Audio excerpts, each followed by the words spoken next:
মামি, আমাকে আর দুটো ভাত দাও না, আমার নাচ খুব খিদে পেয়েছে, আমার পেট এখনো ভরেনি। তো ভাত খেলি, এখনো তোর পেট ভরেনি? তোর পেটে কি রাক্ষস ভর করেছে? বৌমা, এভাবে কাউকে খাবার খোটা দিও না। আর তুমি তো ওকে কম ভাত দিয়েছো। ওই কুটি ভাত খেলে কি করে পেট ভরবে বলো? কি? আমি কম ভাত দিয়েছি? আসুক আপনার ছেলে, আপনার মেয়ে জামাই মরে গিয়ে তো শান্তিতে আছে, দুটো পাপকে তো নিয়ে যেতে পারতো সাথে করে, তাহলে ঝামেলা হতো না। ছি বৌমা, এসব কথা বলো না। ওরা নিষ্পাপ, এতে ওদের কোনো দোষ নেই। অর্ক রায় এই গল্পের নায়ক। তার বয়স এখন ১৩ বছর। তার একটা ছোট বোন আছে, তার বয়স ৯ বছর। তার নাম টুসি। অর্কের বোন যখন তার মায়ের পেটে, তখন তার বাবা গাড়ি অ্যাক্সিডেন্টে মারা যায়। তারপর শ্বশুরবাড়ির লোকেরা অপয়া বলে তাকে বাড়ি থেকে দূর করে দেয়। ছোট অর্ককে নিয়ে গর্ভবতী তার মা তার বাপের বাড়ি চলে আসে। অর্কর মামা ভালো হলেও মামিমার ব্যবহার ভালো নয়। অর্কের দাদু দিদা তার ছোট নাতি ও সদ্য বিধবা হওয়া গর্ভবতী মেয়েকে বুকে তুলে নেয়। দাদু তার মেয়েকে বলে, আমরা এখনো বেঁচে আছি রে মা, আমরা থাকতে তোর কোনো কষ্ট হবে না। তার কিছুদিনের পরে অর্কের বোনের জন্ম হয়। বোনের জন্মের ৩ মাস পর তার মা অসুস্থ হয়ে পড়ে, তারপর সে মারা যায়। আসলে স্বামী মারা যাওয়ার পর থেকে সে নানা বিষয়ে চিন্তা করতে থাকে। বেঁচে থাকার ইচ্ছাও তার মরে যায়। নিজের শরীরের প্রতি কোনো যত্ন নেয় না। পেটের বাচ্চা থাকলে মেয়েরা যে রকম যত্ন পায়, অর্কের মার ক্ষেত্রে তা হয়নি। আবার বাচ্চা হওয়ার পর থেকেই সে নানা বিষয়ে উদাসীন থাকে। তারপর একদিন রাতে বুকে ব্যথা অনুভব করে। সঙ্গে সঙ্গে তাকে হসপিটালে ভর্তি করা হয়। কিন্তু তার শরীর এত অসুস্থ ছিল, সে কোনো রকমের রেসপন্স করতে পারে না। ৫ বছরের ছেলে অর্ক ও ৩ মাসের মেয়ে টুসিকে রেখে সে এই পৃথিবীর মায়া ত্যাগ করে। তারপর থেকে অর্ক ও টুসি দিদা দাদুর কাছেই থাকে। অর্কর দাদু ট্রলি ভ্যানে করে সবজি বিক্রি করে। দাদু যতদিন ছিল কিন্তু ভাই বোন ভালোই ছিল। কিন্তু এই দাদু একদিন সবজি বিক্রি করে বাড়ি এলো। হঠাৎ করে সে অসুস্থ অনুভব করে ডাক্তার ডাকার সময়টুকুও পায় না। তার আগেই সে মারা যায়। রোদে ঘুরে ঘুরে সবজি বিক্রি করার জন্য তার সানস্ট্রোক হয়ে যায়। দাদুর মৃত্যুর পর থেকে অর্ক, তার বোন ও তার দিদার জীবনে নেমে আসে ঘোর অন্ধকার। অর্কর পড়াশোনার ইচ্ছা থাকলেও তার পড়াশোনা হয় না। তার মামা বিভিন্ন হাটে জামা প্যান্ট বিক্রি করত, তখন অর্ককে সাথে নিয়ে যেত। সেদিন ওর কি খুব খিদে পেয়েছিল, হাট থেকে এসে সে ভাত খেতে বসেছিল। তার মামিমা তাকে যা ভাত দিয়েছিল সেটা পরিমাণে খুবই অল্প ছিল, তাই সে 2টি ভাত বেশি চেয়েছিল। সে ভাত খাবার জন্য তার মামিমা তাকে ও দিদাকে এত কথা শুনতে হলো। অর্কর মামার 2টো ছেলে, 2টো ছেলেই বিচ্ছু বদমাস, পড়াশোনা করে না, কোনো কথা শোনে না। তবু তার মা তাদেরকে কিচ্ছু বলে না, সব কিছু অর্ক ও তার বোনকে দিয়ে করায়। অর্কর দিদা বাড়িতে মুড়ি ভাজে, খাবারের দোকানে বিক্রি করে। এরকম একদিন ওর বাড়ি থেকে কিছুটা দূরে স্টেশন আছে। সেই স্টেশনের পাশে একটা খাবারের দোকান আছে। সেখানে ঘুগনি, মুড়ি, তেলে ভাজা স্যান্ডউইচ, পাকোড়া, সব ফাস্টফুড খাদ্য বিক্রি হয়। অর্কর দিদা সে দোকানে মুড়ি দেয়। একদিন দিদার শরীরটা খুব খারাপ থাকায় দিদা অর্ককে বলল, অর্ক, আমার শরীরটা ভালো নেই, আমি মুড়ি ভেজে বস্তায় ঢুকিয়ে রেখেছি, তুই একবার ওই দোকানে দিয়ে আসতে পারবি? কোন দোকানে দিদা? স্টেশনের সামনে যে খাবারের দোকান আছে, গণেশের খাবারের দোকান বললেই লোক দেখিয়ে দেবে। ও, গণেশ মামার দোকান, আমি চিনি তো ওনাকে। তা কি করতে দিদা আমাকে? তুই শুধু বলবি দিদার শরীরটা খারাপ, তাই আমি মুড়ি দিতে এসেছি। এই বস্তায় 5 কেজি মুড়ি আছে, আর মুড়ির টাকাটা চেয়ে নিবি। ঠিক আছে দিদা। আর বোন কোথায়?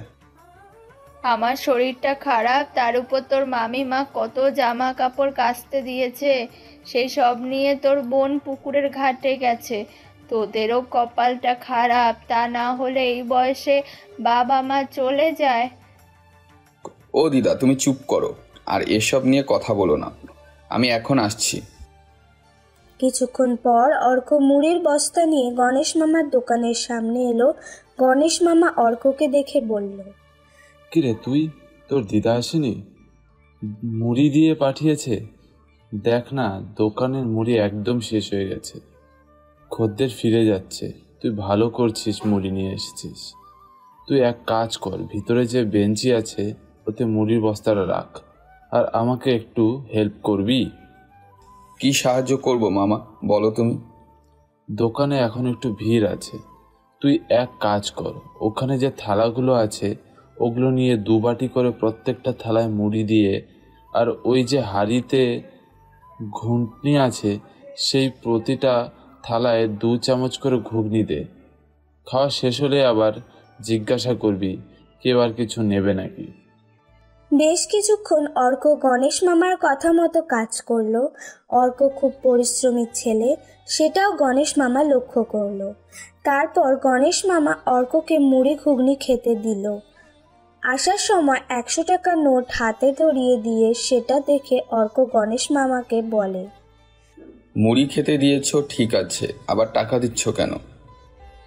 অর্কর কথা শুনে গণেশবাবু বলেন, তুই এই টাকাটা রাখ, আজকে যদি তুই না আসতিস আমার অনেক টাকার ক্ষতি হতো।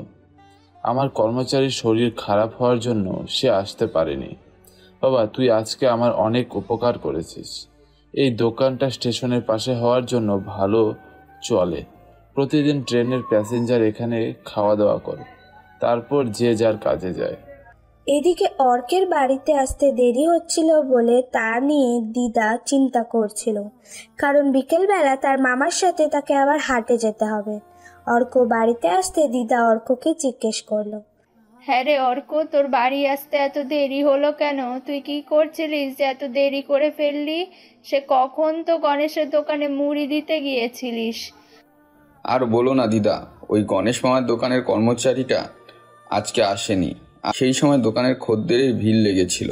গণেশ মামা একা পাচ্ছিল না, তাই খদ্দেরগুলো তাড়া দিচ্ছিল। সেই কারণে মামা আমায় বলল মামাকে একটু সাহায্য করার জন্য। আমি আবার প্রত্যেকে ঘুগনি মুড়ি খেতে দিলাম। অর্কের কথা শুনে দিদা হাসলো আর বলল, তুই তাড়াতাড়ি চান করে দুটো খেয়ে নে, তোর মামা আবার চলে আসবে। হাটে যেতে হবে তো নাকি? দিদার কথা শুনে অর্ক খানিকক্ষণ কিছু একটা ভাবলো, তারপর দিদাকে বলল, জানো দিদা, আজকে আমার হাটে যেতে ভালো লাগছে না। যদি না যাস তোর মামা মামি দুজনেই তোকে বকবে। দেখ না তোর বোনের পাটা কিভাবে ফুলে গেছে। দিদার কথায় অর্ক তার বোনের পায়ের দিকে তাকিয়ে দেখলো বোনের পাটা কেমন যেন ফুলে গেছে। অর্ক সেটা লক্ষ্য করে দিদাকে জিজ্ঞাসা করলো, কেন, বোনের কি হয়েছে? কি করে পাটা ফুলে গেল? তোর বোনকে দিয়ে মাছ ভাজতে দিয়েছিল, দেরি হচ্ছিল বলে তোর মামি বালতি ছুঁড়ে তোর বোনকে মেরেছে, আর বালতিটা তোর বোনের পায়ে পড়ে পাটা ফুলে গেছে। বরফ দিয়েছে বোনের পায়ে? দাদাকে দেখে ছোট বোন টুসি ফুপিয়ে ফুপিয়ে কাঁদতে থাকে। অর্ক যেই বোনের পাশে বসে মাথায় হাত বোলাতে থাকে, সঙ্গে সঙ্গে ছোট টুসি দাদাকে জড়িয়ে ধরে জোরে চিৎকার করে কাঁদতে থাকে আর বলে, জানিস দাদা, মামি বলছিল আমি নাকি রাক্ষস, মায়ের পেটে থাকতে বাবাকে খেয়েছি, আবার হতে না হতে মাকে খেয়েছি।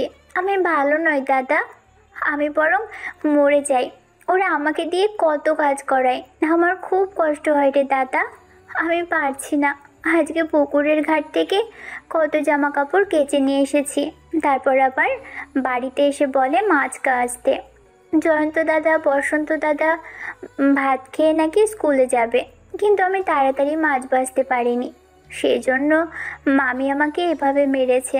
আমার পাটা খুব ব্যথা করছে রে দাদা। বোনের কথায় অর্কের বুকের ভেতরটা যেন কেউ আগুন ধরিয়ে দিয়েছে। সে বোনকে নিজের বুকের মধ্যে চেপে ধরে বলল, তুই তো আমার সোনা বোন, আর একটু কষ্ট কর না বোন। আমি বড় হয়ে গেলে ভালো চাকরি করব, তোকে তখন কোনো দুঃখ পেতেও দেব না। তুই একটু বস, আমি মন্টুদের ফ্রিজ থেকে বরফ নিয়ে আসি। তারপর অর্ক ফ্রিজ থেকে বরফ নিয়ে এসে বোনের পায়ে দিতে থাকে। তা দেখে তার মামি বলে, আদিক্ষেতা দেখার আছে যত সব আমার কপালে দিতেছি। মামির এরকম খেয়ালি কথাবার্তা তার দিদা মেনে নিতে পারেনি। সে প্রতিবাদ করে বলে, এভাবে কথা বলছো কেন বৌমা? ওর বোনের পায়ে লেগেছে, মেয়েটা ব্যথা পেয়েছে, তাই তোর ভাই বরফ পায়ে লাগিয়ে দিচ্ছে। আপনি একদম কথা বলবেন না।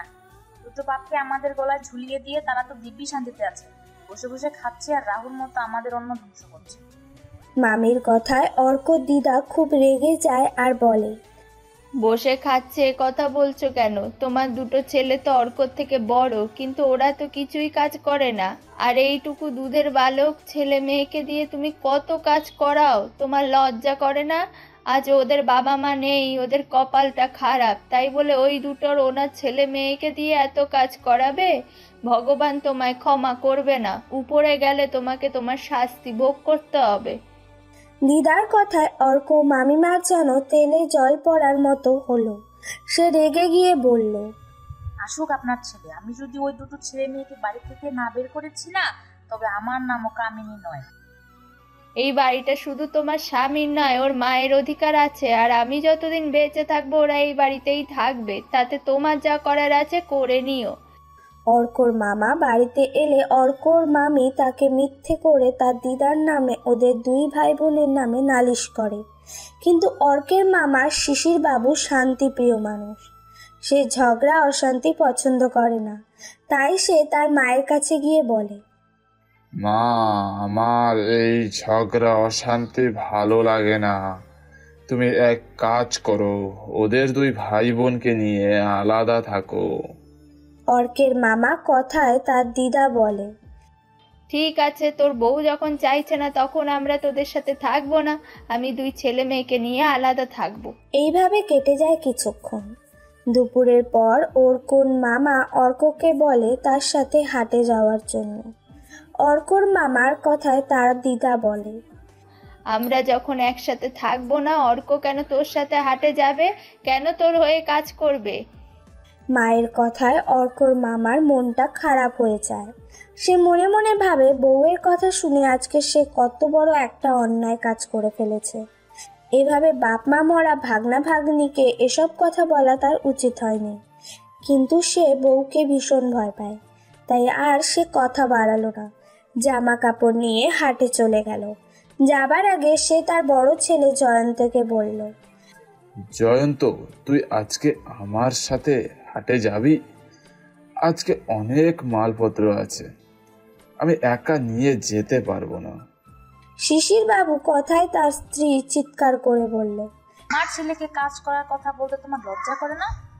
মা, ওদের দুই ভাই বোনকে নিয়ে কাল থেকে আলাদা খাবে। ওরা যদি আলাদা খায় তাহলে ওরা কেন আমার সংসারে কাজ করবে? স্বামীর কথায় শিশির বাবুর স্ত্রী আরো চিৎকার করে উঠে বলল, সংসারে এত কাজ কে করবে? আমি পারবো না এত কাজ করতে। স্ত্রীর কথায় শিশির বাবু শুধু একবার মুখের দিকে তাকালো, তারপর একটা দীর্ঘ নিঃশ্বাস ফেলে সেখান থেকে চলে গেল, কারণ তার হাটে যেতে দেরি হয়ে যাচ্ছে। এদিকে দিদা গণেশের দোকানে আসে টাকা আনতে। তার কিছু টাকার দরকার। সে মুড়ির চাল কিনবে, তারপর আবার মুড়ি ভেজে বিভিন্ন দোকানে দোকানে দেবে। দিদাকে দেখে গণেশ বলল, আরে কাকি, তুমি এসেছো? তা না হলে আমি তোমাদের বাড়িতে যেতাম। তোমার সাথে আমার কিছু কথা আছে। কি করবে? বাড়িতে দুটো ছাগল আছে, সেই দেখাশোনা করছে। ছেলেটার পড়াশোনার খুব ইচ্ছা, পয়সার অভাবে অর্ককে স্কুলে পাঠাতে পারিনি, খুব কষ্ট হয়। জানো তো বাবা, ওর বাবা মা যদি বেঁচে থাকতো ওদের জীবনটা আজ অন্যরকম হতো। মেয়েটাকে ভাবছি এবছর স্কুলে ভর্তি করে দেব। অর্কর খুব ইচ্ছা, বলে দিদা নিজের হয়নি তো কি হবে, আমার ভাগ্যে ছিল না তাই পড়াশোনা হয়নি, বোনকে আমি খুব ভালো করে মানুষ করব। বলছিলাম কি কাকি, আমার কর্মচারীটা আর মনে হয় আসবে না, তাই আমার একটা লোকের দরকার। সেদিন অর্ক এসেছিল আমার দোকানে, আমি ওকে বলেছিলাম কাস্টমারদের খাবার দিতে, কিন্তু ও এত সুন্দর গুছিয়ে খুব অল্প সময়ের মধ্যে কাস্টমারকে খেতে দিল, আমি তো অবাক হয়ে গেলাম। আরও সবাই আশ্চর্য হয়ে গেছে, এত অল্প সময়ের মধ্যে সবাইকে কি সুন্দর ম্যানেজ করে খেতে দিল। তাই আমি চাইছিলাম অর্ক আমার দোকানে কাজ করুক, আমি 3 বেলা ওকে খেতে দেব, আর মাসে 6,000 টাকা করে মাইনে দেব। তোমার কি কোনো অসুবিধা আছে কাকি? দিদা গণেশের হাতটা ধরে হাউমাউ করে কেঁদে ফেললো, বলল, বাবা তুমি আমায় বাঁচালে। আমার ছেলে শিশির আমাদের আলাদা করে দিয়েছে। আমি তো চিন্তায় পড়ে গেছিলাম, ওই দুই ছেলে মেয়েকে নিয়ে আমি কি করে সংসার চালাবো, কি করে ওদের আমি মানুষ করব। ঠিক আছে বাবা, অর্ক কাল থেকে তোমার এখানে কাজ করবে, তবে মাঝে মাঝে ওকে একটু তুমি পড়াশোনা দেখাবে, তা না হলে ভবিষ্যতে কোনো অসুবিধা হবে। ঠিক আছে কাকি, তাই হবে। তারপর দিন থেকে অর্ক গণেশের দোকানে কাজ করতে শুরু করলো। অর্ক পরিশ্রমী, সৎ, নিষ্ঠা দেখে গণেশ খুব খুশি। এমনকি তার দোকানে যে সমস্ত কাস্টমার আসে তারাও গণেশকে বলল, গণেশ তুমি এতদিনে একটা ইমানদার ছেলে পেয়েছো, দেখবে তোমার দোকান রকেটের মতো ছুটবে। কাস্টমারদের কথায় গণেশ হাসে। সেও মনে মনে অর্কর কাজে প্রশংসা না করে পারে না। ও এমন একটা ছেলে যে দায়িত্ব সম্পর্কে সচেতন। সে জানে কখন কোন কাজটা তাকে করতে হবে, তাই মালিক বলার আগেই সে করে ফেলে। এভাবে চলছিল প্রায় বছর 5। হঠাৎ গণেশ একটা চাকরি পেয়ে যায়। সে তখন অর্ককে বলে, অর্ক, আমি একটা সরকারি চাকরি পেয়ে গেছি। চাকরিটা পরীক্ষার অনেক দিন আগেই দিয়েছিলাম। কালকে আমার অ্যাপয়েন্টমেন্ট লেটার এসেছে। পরশুদিন আমি জয়েন করছি। তুমি এক কাজ করবে, আমার এই দোকানটা তুমি দেখাশোনা করবে, আর আমি বাড়ি ফিরে এখানে আসবো, হিসেবপত্র বুঝে নেব। তারপর পরবর্তীকালে তুমি হয়তো এই দোকানের মালিক হয়ে যেতে পারো। গণেশের কথায় অর্ক তো খুব খুশি। সে গণেশকে জিজ্ঞেস করে, তাই নাকি মামা? তা তুমি কোথায় চাকরি পেয়েছো? তা কিসের চাকরি? আমি ব্যস্ত দপ্তরের চাকরি পেয়েছি, কল্যাণীতে। অনেকদিন আগেই আমি পরীক্ষা দিয়েছিলাম। আমি তো ভুলেই গিয়েছিলাম চাকরির কথা। এই খাবারের দোকান খুলে বসেছি, মোটামুটি ইনকাম ভালোই হচ্ছে। হঠাৎ দেখলাম কালকে আমার অ্যাপয়েন্টমেন্ট লেটার এসেছে, আমাকে জয়েন করতে হবে। আমার মা শুনে অনেক খুশি হয়েছে, বলেছে সরকারি চাকরি কি কেউ ছাড়ে? তাই আমি প্রতিদিন সকাল 8:30টায় ট্রেনে চলে যাব কল্যাণী। ফিরে একটু বিশ্রাম নিয়ে আমি আবার দোকানে আসব। তারপর আমি দোকানে এসে তোর কাছ থেকে হিসেব বুঝে নেব।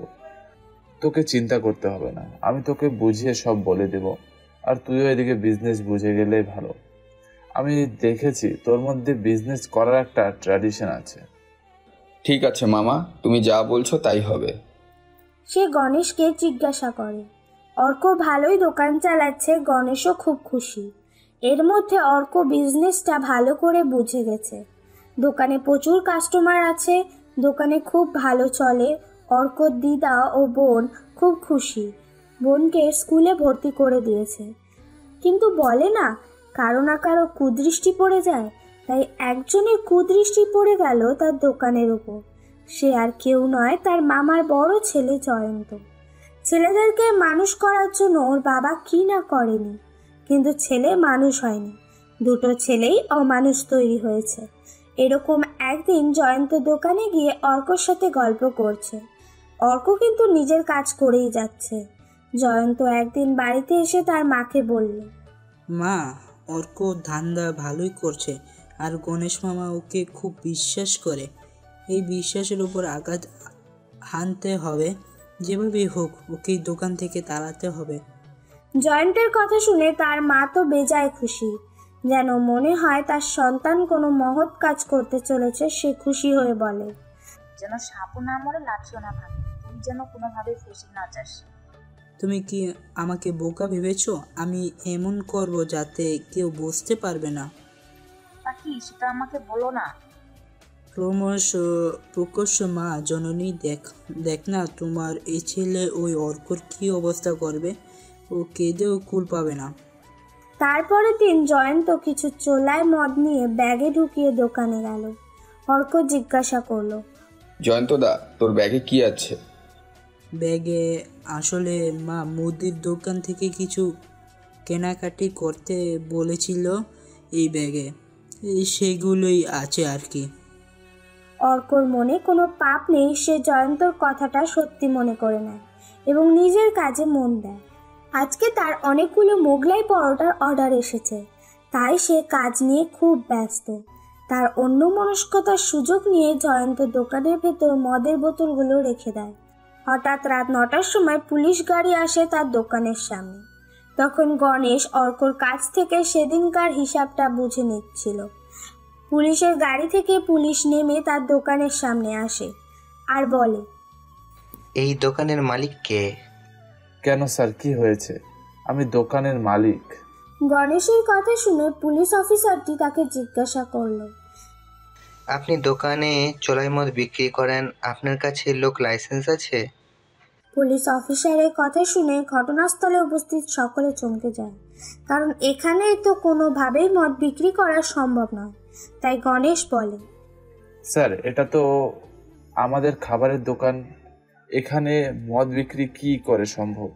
তাছাড়া আমি তো একটা চাকরি করি, আমি সারাদিন এখানে থাকি না। আমার এই কর্মচারী অর্ক ওই দোকানে দেখাশোনা করে, এখানে সকলেই ওকে চেনে। আমি বুঝতে পারছি না কিছু। এখন সব বুঝতে পারবেন, আপনার দোকানে সার্চ করা হবে। যদি কোনো রকম মদ এখানে পাওয়া যায় তাহলে দোকান ব্যান্ড করে দেওয়া হবে। তারপর দোকান সার্চ করে দেখলো একপাশে 8টা মদের বোতল পড়ে আছে। সেগুলো দেখিয়ে পুলিশ অফিসার গণেশকে বলল, কি এবার বুঝতে পারছেন আপনি যখন থাকেন না আপনার কর্মচারী কি কাজ করে? পুলিশের কথা শুনে গণেশ অর্কর দিকে তাকিয়ে দেখলো অর্কের মুখটা তখন ছোট হয়ে গেছে আর অর্ক মাথা নেড়ে না না করছে। গণেশ তখন অর্কর মাথায় হাত বুলিয়ে বলল, অর্ক, আমি তোকে খুব বিশ্বাস করি, খুব ভালোবাসি, তুই সত্যিটা বল, তুই কি এই কাজ করেছিস? গণেশের কথায় অর্ক বলল, তুমি বিশ্বাস করো মামা, আমি এই কাজ করিনি। কেউ নিশ্চয়ই আমাকে ফাঁসানোর চেষ্টা করছে। ঘটনাস্থলে উপস্থিত সকলেই অর্কের হয়ে কথা বলল যে অর্ক খুব ভালো ছেলে, সে কোনোদিনই এই কাজ করতে পারে না। আর এই দোকানটা খুব ভালো চলে, হয়তো কেউ হিংসে করে এই কাজ করেছে। তাই ঘটনাস্থলে উপস্থিত প্রত্যেক মানুষ পুলিশ অফিসারকে অনুরোধ করলো দোকানটা যেন বন্ধ না হয়। সবার কথা শুনে পুলিশ অফিসার বলল আপাতত দোকানটা বন্ধ থাকবে, আর বর্তমানে অর্ক যখন দোকানটা দেখাশোনা করে তখন অর্ককে আমাদের সাথে থানায় যেতে হবে, কিছু জিজ্ঞাসাবাদ করার আছে। পুলিশরা অর্ককে নিজেদের সাথে নিয়ে গেল। সারা রাত কেটে যায়, অর্ক বাড়ি ফেরে না। খুব সকালে তার মামির কণ্ঠস্বর ভেসে আসছে, নাতি মদ বিক্রি করতে গিয়ে ধরা পড়েছে, পুলিশ তাকে ধরে নিয়ে গেছে। সামান্য পরের দোকানে কাজ করে অহংকারের জন্য মাটিতে পা পড়ছিল না। ঠিক হয়েছে, যেমন কর্ম তেমন ফল। কথাটা শুনে অর্কর দিদা ও বোন কান্নায় ভেঙে পড়ে। অর্কর বোন কাঁদতে কাঁদতে বলে, দিদা, মামি কী সব উল্টাপাল্টা কথা বলছে? দাদা নাকি দোকানে মদ বিক্রি করতো, পুলিশ দাদাকে ধরে নিয়ে গেছে। আমাদের কি হবে দিদা? অর্ককে নাকি পুলিশের ধরে নিয়ে গেছে দোকানে মদ বিক্রি করছিল বলে। কথাটা শুনে তার দিদাও মানসিকভাবে ভেঙে পড়ে। তবুও নাতনির মুখের দিকে তাকিয়ে সে নিজেকে শক্ত করে, তারপর নাতনিকে বলে, তুই কাঁদিস না, তোর দাদার কিচ্ছু হবে না। অর্ক কখনো এই কাজ করতে পারে না, এটা সম্পূর্ণ মিথ্যা কথা। তুই চল আমার সাথে। কোথায় যাব দিদা? গণেশদের বাড়ি। কি হয়েছে? সমস্ত ঘটনা আমি গণেশের মুখ থেকে শুনতে চাই। আমি ওকে বিশ্বাস করি, তাই তো তোর দাদাকে ওর কাছে কাজে দিয়েছিলাম। কিছুক্ষণ পর দিদা ও টুসি গণেশদের বাড়িতে এলো। গণেশদের ফ্যামিলি যৌথ পরিবার। গণেশের দাদারাও গণেশদের সাথে থাকে। বাড়িতে ঢুকে দিদা গণেশের নাম ধরে ডাকতে থাকে। গণেশ বাইরে বেরিয়ে আসে আর অর্কর দিদাকে বলে, আরে কাকি, তুমি এখানে কি দরকার? বাবা গণেশ, কী সব শুনছি? অর্ক নাকি তোমার দোকানে বসে মদ বিক্রি করতো, পুলিশ নাকি ওকে ধরে নিয়ে গেছে। হ্যাঁ কাকি, কালকে ঘটনা ঘটেছে, তবে কেউ বিশ্বাস করেনি। অর্ক ভালো ছেলে, সবাই জানে। পুলিশ কিছুদিনের মধ্যে জন্য দোকানটা বন্ধ রাখতে বলেছে। কেউ হিংসা করে এই কাজ করেছে। এসব নিয়ে চিন্তা করতে হবে না, সব ঠিক হয়ে যাবে। কিন্তু বাবা, অর্ক যে কাল থেকে বাড়ি ফেরেনি, আমার খুব চিন্তা হচ্ছে। তুমি দেখো না বাবা একবার। কালকে পুলিশ ওকে নিয়ে গিয়েছিল জিজ্ঞাসাবাদ করবে বল, কিন্তু পুলিশ তো ওকে ছেড়ে দেবে। ও তো কাল রাতেই বাড়ি চলে আসার কথা। কি বলছো তুমি? ও এখনো বাড়ি ফেরেনি? আমি ঠিক বুঝতে পারছি না। তুমি বাড়ি যাও কাকি, আমি দেখছি। একবার থানায় যাব। কোথায় গেল অর্ক? গণেশ ও অর্কর দিদা তারা যখন এই সব কথা আলোচনা করছিল ঠিক তখনই তার পাশ দিয়ে গণেশের ভাইপো মৈনাক যাচ্ছিল। কিছু কথা তার কানে প্রবেশ করে যে পুলিশ নাকি ধরে নিয়ে গেছে। তাই সে কৌতূহল দমন করতে না পেরে তার কাকাকে বলে, আচ্ছা কাকা, তোমরা কার কথা আলোচনা করছো? কাকে পুলিশ ধরে নিয়ে গেছে? মৈনাকের কথা শুনে গণেশ তার দোকানে কি কি ঘটেছিল সমস্ত কথা মৈনাককে খুলে বলল। মৈনাক ভালো স্পোর্টসম্যান, সে ভালো ফুটবল খেলতে পারে, সেজন্য মাত্র 21 বছর বয়সে পুলিশের চাকরি পেয়েছে। ওই থানাতেই তার ডিউটি, তাই মৈনাক ওখানে উপস্থিত। অর্কর দিদা, বোন ও গণেশকে উদ্দেশ্য করে বলল, তোমাদের এই বিষয় নিয়ে চিন্তা করতে হবে না। আমি তো জানি না, কাল আমার ডিউটি ছিল না। আমি এক্ষুনি থানায় যাচ্ছি। আমি দেখছি অর্ক এখন কেন বাড়িতে আসেনি, আর এই বিষয়টা নিয়ে আমি তদন্ত করব। কে কার এই ঘটনার সঙ্গে যুক্ত তার প্রত্যেকের শাস্তি হবে। একটা ছেলে অপরাধ করেনি অথচ তাকে মিথ্যাভাবে ফাঁসিয়েছে। আমি দেখছি, তোমরা চিন্তা করো না। মৈনাক যখন এই কথাগুলো বলছিল হঠাৎ তার চোখ যায় টুসির দিকে। টুসি করুণ মুখটার দিকে তাকিয়ে তার খুব মায়া হলো। দেখে মনে হলো সারা রাত মেয়েটা কেঁদেছে। চোখের পাশে জলের ফোঁটা দেখতে পেল। মৈনাক সেখান থেকে কিছু না খেয়েই থানার উদ্দেশ্যে রওনা হলো। থানায় গিয়ে সে বলল, কালকে অর্ককে এখানে ধরে আনা হয়েছে, সে এখনো বাড়ি ফেরেনি কেন? তখন একজন পুলিশ বলল, অর্ককে আমি ঠিক বুঝলাম না। তখন মৈনাক বলল, কালকে স্টেশনের পাশে যে খাবারের দোকানে আছে সেখানে থেকে তাকে তুলে আনা হয়েছে জিজ্ঞাসাবাদ করার জন্য, কিন্তু সে এখনো বাড়ি যায়নি কেন? মৈনাকের কথা বুঝতে পেরে সেই পুলিশটি বলল, ওকে তো কালকে রাতেই আমরা ছেড়ে দিয়েছি, কিন্তু ও বাড়ি যায়নি কেন সেটা তো আমরা বলতে পারবো না। পুলিশের কথা শুনে মৈনাক আর 1 মিনিটও সেখানে অপেক্ষা করলো না। সে তার বাইক স্টার্ট দিয়ে সেখান থেকে অর্ককে খুঁজতে গেল। অনেক জায়গায় খুঁজলো কিন্তু কোথাও পেল না। মৈনাকে খুব চিন্তা হতে লাগলো। তারপর যে বাইকটা চালিয়ে একটা রাস্তা ধরে যাচ্ছিল, রাস্তাটা একটু গ্রামের দিকে, আর সেখানে একটা বড় কালী মন্দির আছে। মৈনাকের কি মনে হলো, সে বাইকটা বন্ধ করে মন্দিরের ভেতরে ঢুকলো। দেখলো অর্ক মন্দিরের দেওয়ালে মাথা টেকিয়ে চোখ বুজিয়ে গভীর চিন্তায় মগ্ন। অর্ককে দেখে মৈনাকের বুকে প্রাণ এলো। মনে হচ্ছিল তার নিঃশ্বাসটা আটকে যাচ্ছে। মৈনাক অর্কের কাঁধে হাত রাখলো। কাঁধে কারো হাতে স্পর্শ পেয়ে অর্ক চমকে গেল। তারপর একবার তার দিকে তাকিয়ে দেখলো মৈনাককে অর্ক আগে থেকেই চিনত। তার উপর মৈনাকের শরীরে পুলিশের পোশাক থাকায় সে একটু ভয় পেয়ে যায়। অর্ক বসা থেকে উঠে দাঁড়িয়ে পড়ে। অর্ককে ভয় পেতে দেখে মৈনাক অর্ককে বলে, আমাকে দেখে ভয় পাওয়ার কিছু নেই।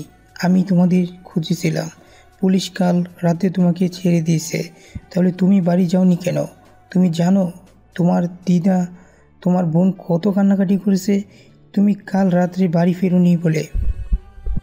এই সামান্য ব্যাপারে এত ভেঙে পড়লে চলবে? তোমার দিদা, তোমার বোন, ওরা তো তোমার মুখ যে বেঁচে আছে। চলো বাড়ি চলো। অর্ক মৈনাকের প্রশ্নের কোনো উত্তর দেয় না। সে মৈনাকের পিছু পিছু যায়। তারপর মৈনাক তাকে বাইকে উঠতে বললে অর্ক কোনো কথা না বলে মৈনাকের পেছনে গিয়ে বসে। মৈনাক অর্ককে নিয়ে সোজা তার বাড়িতে যায়। ওদের দুজনকে আসতে দেখে টুসি ছুটে গিয়ে দাদাকে জড়িয়ে ধরে কাঁদতে থাকে আর বলে, দাদা, তুই কালকে রাতে বাড়ি আসিসনি কেন? আমার খুব চিন্তা হচ্ছিল রে। আর দেখ না, মামি উল্টাপাল্টা সব তোর নামে কথা বলছে। টুসি যখন তার দাদাকে এই কথাগুলো বলছিল তখন ওর দিদা টুসিকে থামিয়ে দেয় আর বলে, কেউ কিছু বলেনি, অর্ক আমাদের ভালো ছেলে। ভগবান আছে যে প্রকৃত দোষ করেছে, ভগবান তাকে শাস্তি দেবে। অর্ক কখনোই খারাপ কাজ করতে পারে না। পৃথিবী এদিক থেকে ওদিক হয়ে যাবে, তবু আমার অর্ক কখনোই বাজে কাজে জড়াবে না। ওর প্রতি আমার দৃঢ় বিশ্বাস আছে। তারপর মৈনাকের দিকে তাকিয়ে অর্কর দিদা বলল, বাবা তুমি ভিতরে এসো। না দিদা, আমি এখন ডিউটিতে আছি, পরে আবার আসবো। মৈনাক যাবার সময় আর চোখে একবার টুসির দিকে তাকিয়ে দেখলো। অর্কর দিদা অর্ককে বলল, অর্ক সারা রাত তো কিছু খাওয়া হয়নি মনে হয়, এখন কিছু খেয়ে নে, তারপর স্নান করে ঘুমা। সারা রাতটা মনে হয় ঘুমোসনিস, ঘুমানোর পর দেখবি শরীরটা তোর ভালো লাগছে। দিদা, আমার কিছু ভালো লাগছে না, তোমার সাথে আমার কিছু কথা আছে। সব পরে শুনবো, এখন এই মুড়িগুলো খা, আলু সিদ্ধ দিয়ে মেখে দিয়েছি, ভালো লাগবে। তারপর অর্ক দিদার কথার মতো খেয়ে ভালো করে স্নান করে ঘুমিয়ে পড়ল। অর্কর ঘুম ভাঙলো একেবারে বিকেলবেলা। অর্ক দিদা আর বোন তার পাশেই শুয়েছিল। অর্ক ঘুম ভেঙে ওঠার সাথে সাথে দিদা ও বোন ওরা উঠে বসলো। অর্ককে ও দিদা বলল, চল মুখ ধুয়ে ভাত খেয়ে নিবি। দিদা, আমি একটা সিদ্ধান্ত নিয়েছি, আশা করছি তুমি আমার সাথে সহমত হবে। অর্কের কথা শুনে ওর দিদা অর্কর দিকে তাকালো, তারপর বলল, কি সিদ্ধান্ত নিয়েছিস? আমি আর এখানে থাকবো না, ভাবছি শহরে চলে যাব। ওইখানে গেলে কাজের কোনো অভাব হবে না। শহর থেকে অনেক লোক আসে তো দোকানে, তাদের বলতে শুনেছি কলকাতার ওখানে খুব সহজে কাজ পাওয়া যায়। অর্কের কথা শুনে দিদা ও বোন টুসি দুজনেই চমকে যায়। টুসি তো কাঁদতে শুরু করে দেয়, আর দিদা একটু শান্ত হয়ে অর্ককে বলে, না, তুই কোথাও যাবি না, কেউ তো বিশ্বাস করে না যে তুই এই কাজ করেছিস বলে। পুলিশ কিছুদিন দোকানটা বন্ধ রাখতে বলেছে, গণেশ বলেছে দোকানটা আবার খুলবে ও আবার তোকে কাজে নেবে। দোকানটা খুললেই বা আমি কি আমার সম্মান ফিরে পাবো? আমি যা হারিয়ে ফেলেছি।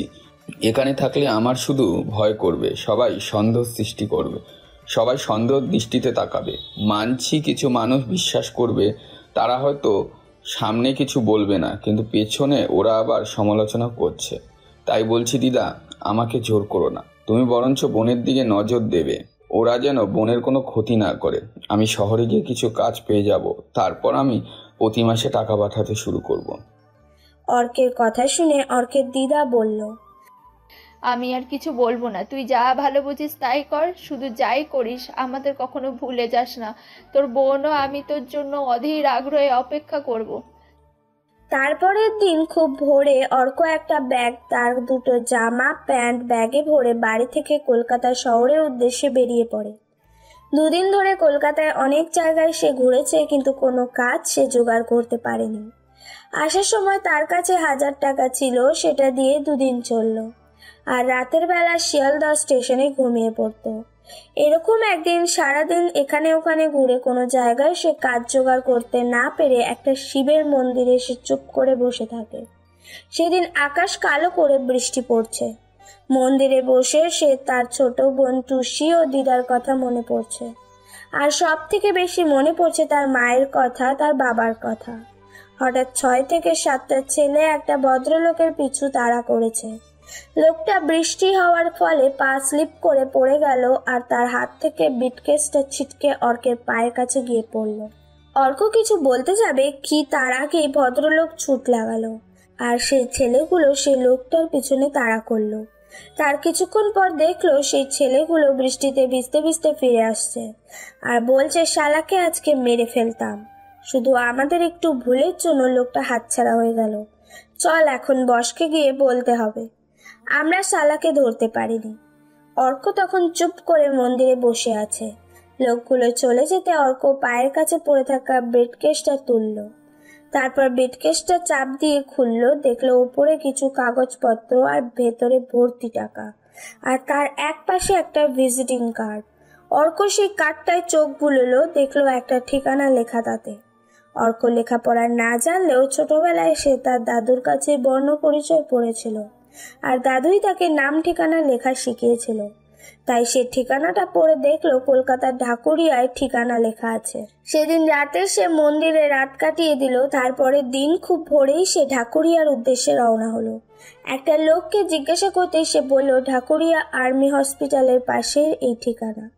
অর্ক সকাল 7টার মধ্যে সেই ঠিকানায় পৌঁছে গেল। বাড়ির গেটে দাঁড়িয়ে থাকা গার্ডকে ঠিকানাটা দিয়ে বলল, রমেশবাবু আমাকে এই ঠিকানাটা দিয়েছে, আমাকে উনি আসতে বলেছে, আমি ওনার সাথে দেখা করব। অর্কের কথা গার্ড বলল, স্যার এখনও ঘুম থেকে ওঠেনি, অন্যদিন উঠে তিনি মর্নিংয়ে যান, আজকে এখনও ওনাকে যেতে দেখিনি। তুমি একটু বসো, আমি দেখছি ভিতরে কেউ ঘুম থেকে উঠলো নাকি। কিছুক্ষণ পর গার্ড ফিরে এসে বলল, বাবা, ওরা এখনো ঘুম থেকে ওঠেনি। স্যার কালকে একটু রাত করে বাড়ি ফিরছে। তুমি এখানে বসো, ওরা ঘুম থেকে উঠলে আমি তোমাকে নিয়ে যাব, তুমি দেখা করবে। তারপর অর্ক সেখানে অপেক্ষা করতে লাগলো আর অর্ককে গার্ড এটা ওটা জিজ্ঞেস করছে। তোমার নাম কি? আর তোমার বাড়ি কোথায়?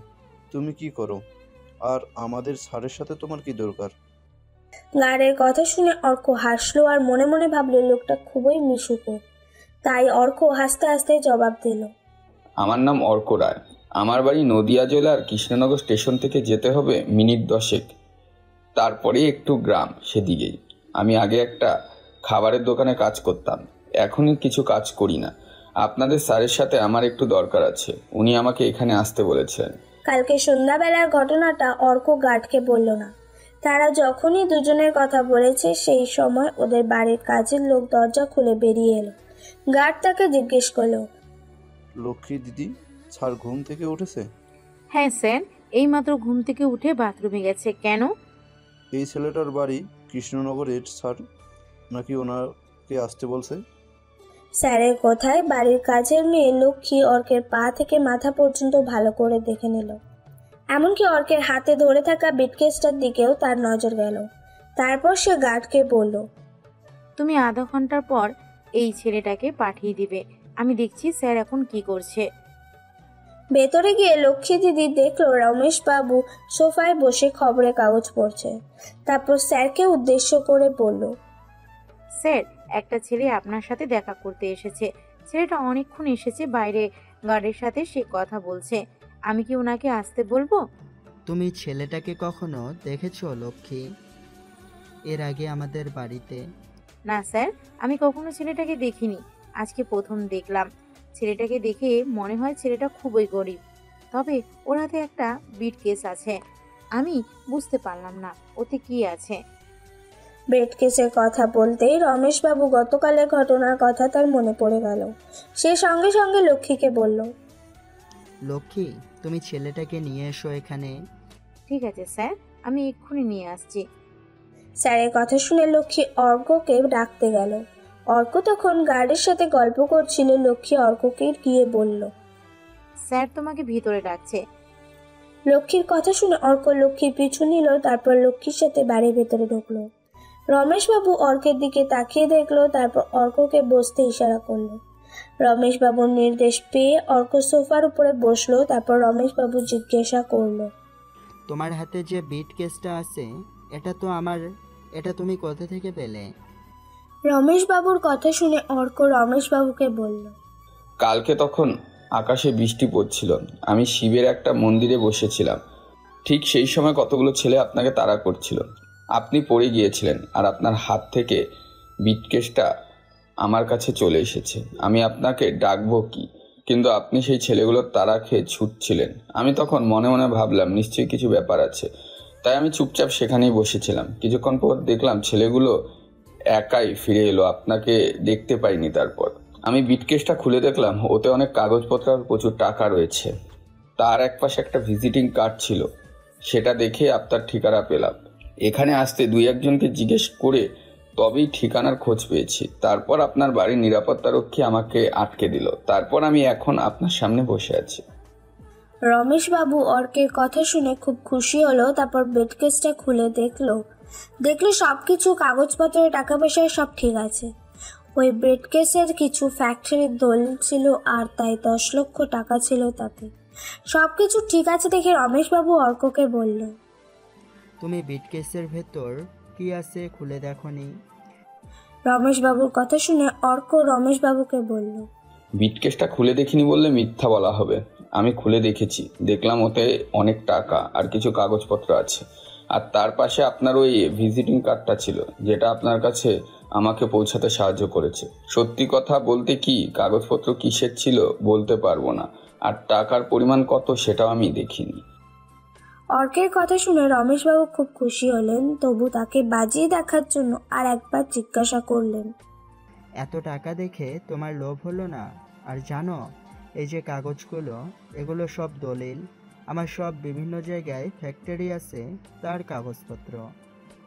দেখুন, জীবনে বেঁচে থাকার জন্য টাকা দরকার আছে, কিন্তু এটা আমি পরিশ্রম করে সততার সাথে বুদ্ধি দিয়ে ইনকাম করতে চাই। এভাবে অন্যের জিনিস নিয়ে বড়লোক হওয়া আমার পছন্দের তালিকায় নেই। অর্কের কথা শুনে রমেশবাবু আর একবার খুব খুশি হলেন আর মনে মনে ভাবলেন, এই ছেলেকেই তো আমি এতদিন খুঁজেছিলাম, এত বিশ্বাসী, এত নিষ্ঠা আর এত পরিশ্রমী। তারপর অর্ককে বললেন, তোমার নামটা যেন কি? আমার নাম অর্ক রায়। অর্কের কথা শুনে রমেশবাবু অর্ককে বললেন, তুমি জানো অর্ক মানে কি? রমেশবাবুর কথা শুনে অর্ক রমেশবাবুর দিকে তাকালে, তারপর মৃদু হেসে বললেন, না, জানি না। অর্ক মানে সূর্য। তোমার পরিশ্রম, তোমার সততা, তোমার কাজের প্রতি নিষ্ঠা, তোমার সাহস তোমাকে একদিন অনেক দূরে এগিয়ে নিয়ে যাবে। তুমি একদিন সূর্যের মতো জ্বলজ্বল করবে। শুধু নিচে নয়, তোমার সঙ্গে যারা থাকবে তারা জ্বলজ্বল করবে। সূর্যের আলো যেমন খাদ্য তৈরিতে কাজে লাগে, তেমনি তুমি অনেক মানুষের কর্মসংস্থান করবে। অনেক মানুষের রুজি রুটি বাসস্থান তুমি ঠিক করবে। তুমি হবে তাদের কাছে প্রভু। সেদিন হয়তো আমি থাকবো না, কিন্তু আমার কথাগুলো সেদিন তুমি মিলিয়ে নেবে। জানো, কালকে একটা কোম্পানির সাথে আমার ডিল করার কথা ছিল। আমি জানতাম না ওইখানে আমার বিপদ লুকিয়েছিল। আমার সাথে আমার দুজন লোক ছিল। মিটিং শেষে ওরা বাড়ি চলে যায়। আমার গাড়ির ড্রাইভার তখন আসছিল না। আমি অফিসের সামনে ওয়েট করছিলাম।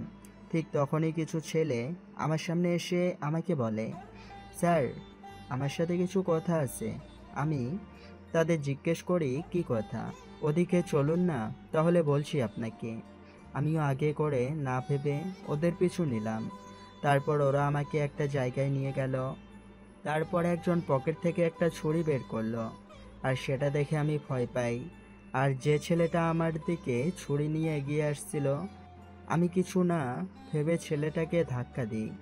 ছেলেটা আচমকা আমার ধাক্কা দিয়া বুঝতে না পেরে একজনের উপর পড়ে যায়, আর আমি সেই সুযোগে সেখান থেকে চলে যাই। তারপর আমি স্যুট লাগাই, ওরা আমার পিছু নেয়। বৃষ্টি পড়ছিল, আমি স্লিপ খেয়ে পড়ে গিয়েছিলাম, আর আমার হাত থেকে বিটকেসটা ছিটকে চলে যায়। তখন নিজের প্রাণ বাঁচাতে আমি ব্যস্ত ছিলাম, তাই বিটকেসের কথা আমার মনে ছিল না। তারপর আমি রোডে উঠি। ওখান থেকে একটা বাস পেয়ে যাই। ওই বাসটা কোথায় যাবে তা আমি জানতাম না। বাসে খুব কম সংখ্যক যাত্রী ছিল, কারণ সেদিন বৃষ্টি পড়ছিল। তবুও তাদেরকে দেখে আমি কিছুটা স্বাভাবিক হলাম। তারপর একজনকে জিজ্ঞেস করলাম, বাসটা কোথায় যাবে? উনি বললেন, হাওড়া যাবে। তারপর আমি হাওড়ায় পৌঁছালাম। ওখান থেকে ট্যাক্সি ধরে ঠাকুরিয়া এলাম। তারপর আমি আমার বাড়ি এসে পৌঁছালাম। রমেশবাবুর কথাগুলো অর্ক এতক্ষণ মন দিয়ে শুনলো। তারপর রমেশবাবুকে উদ্দেশ্য করে বলল, স্যার, আপনি জানতেন কে বা কারা আপনার সাথে এই অন্যায় কাজ করেছে? না, আমি জানতাম, আর জানলেও এখানে কিছু করা যাবে না। কেন কিছু করা যাবে না? না, আমার কাছে কোনো তথ্য প্রমাণ নেই। তাছাড়া বিজনেসের প্রতিযোগিতায় টিকে থাকতে হলে এরকম ঘটনা অহরহ হয়ে থাকে।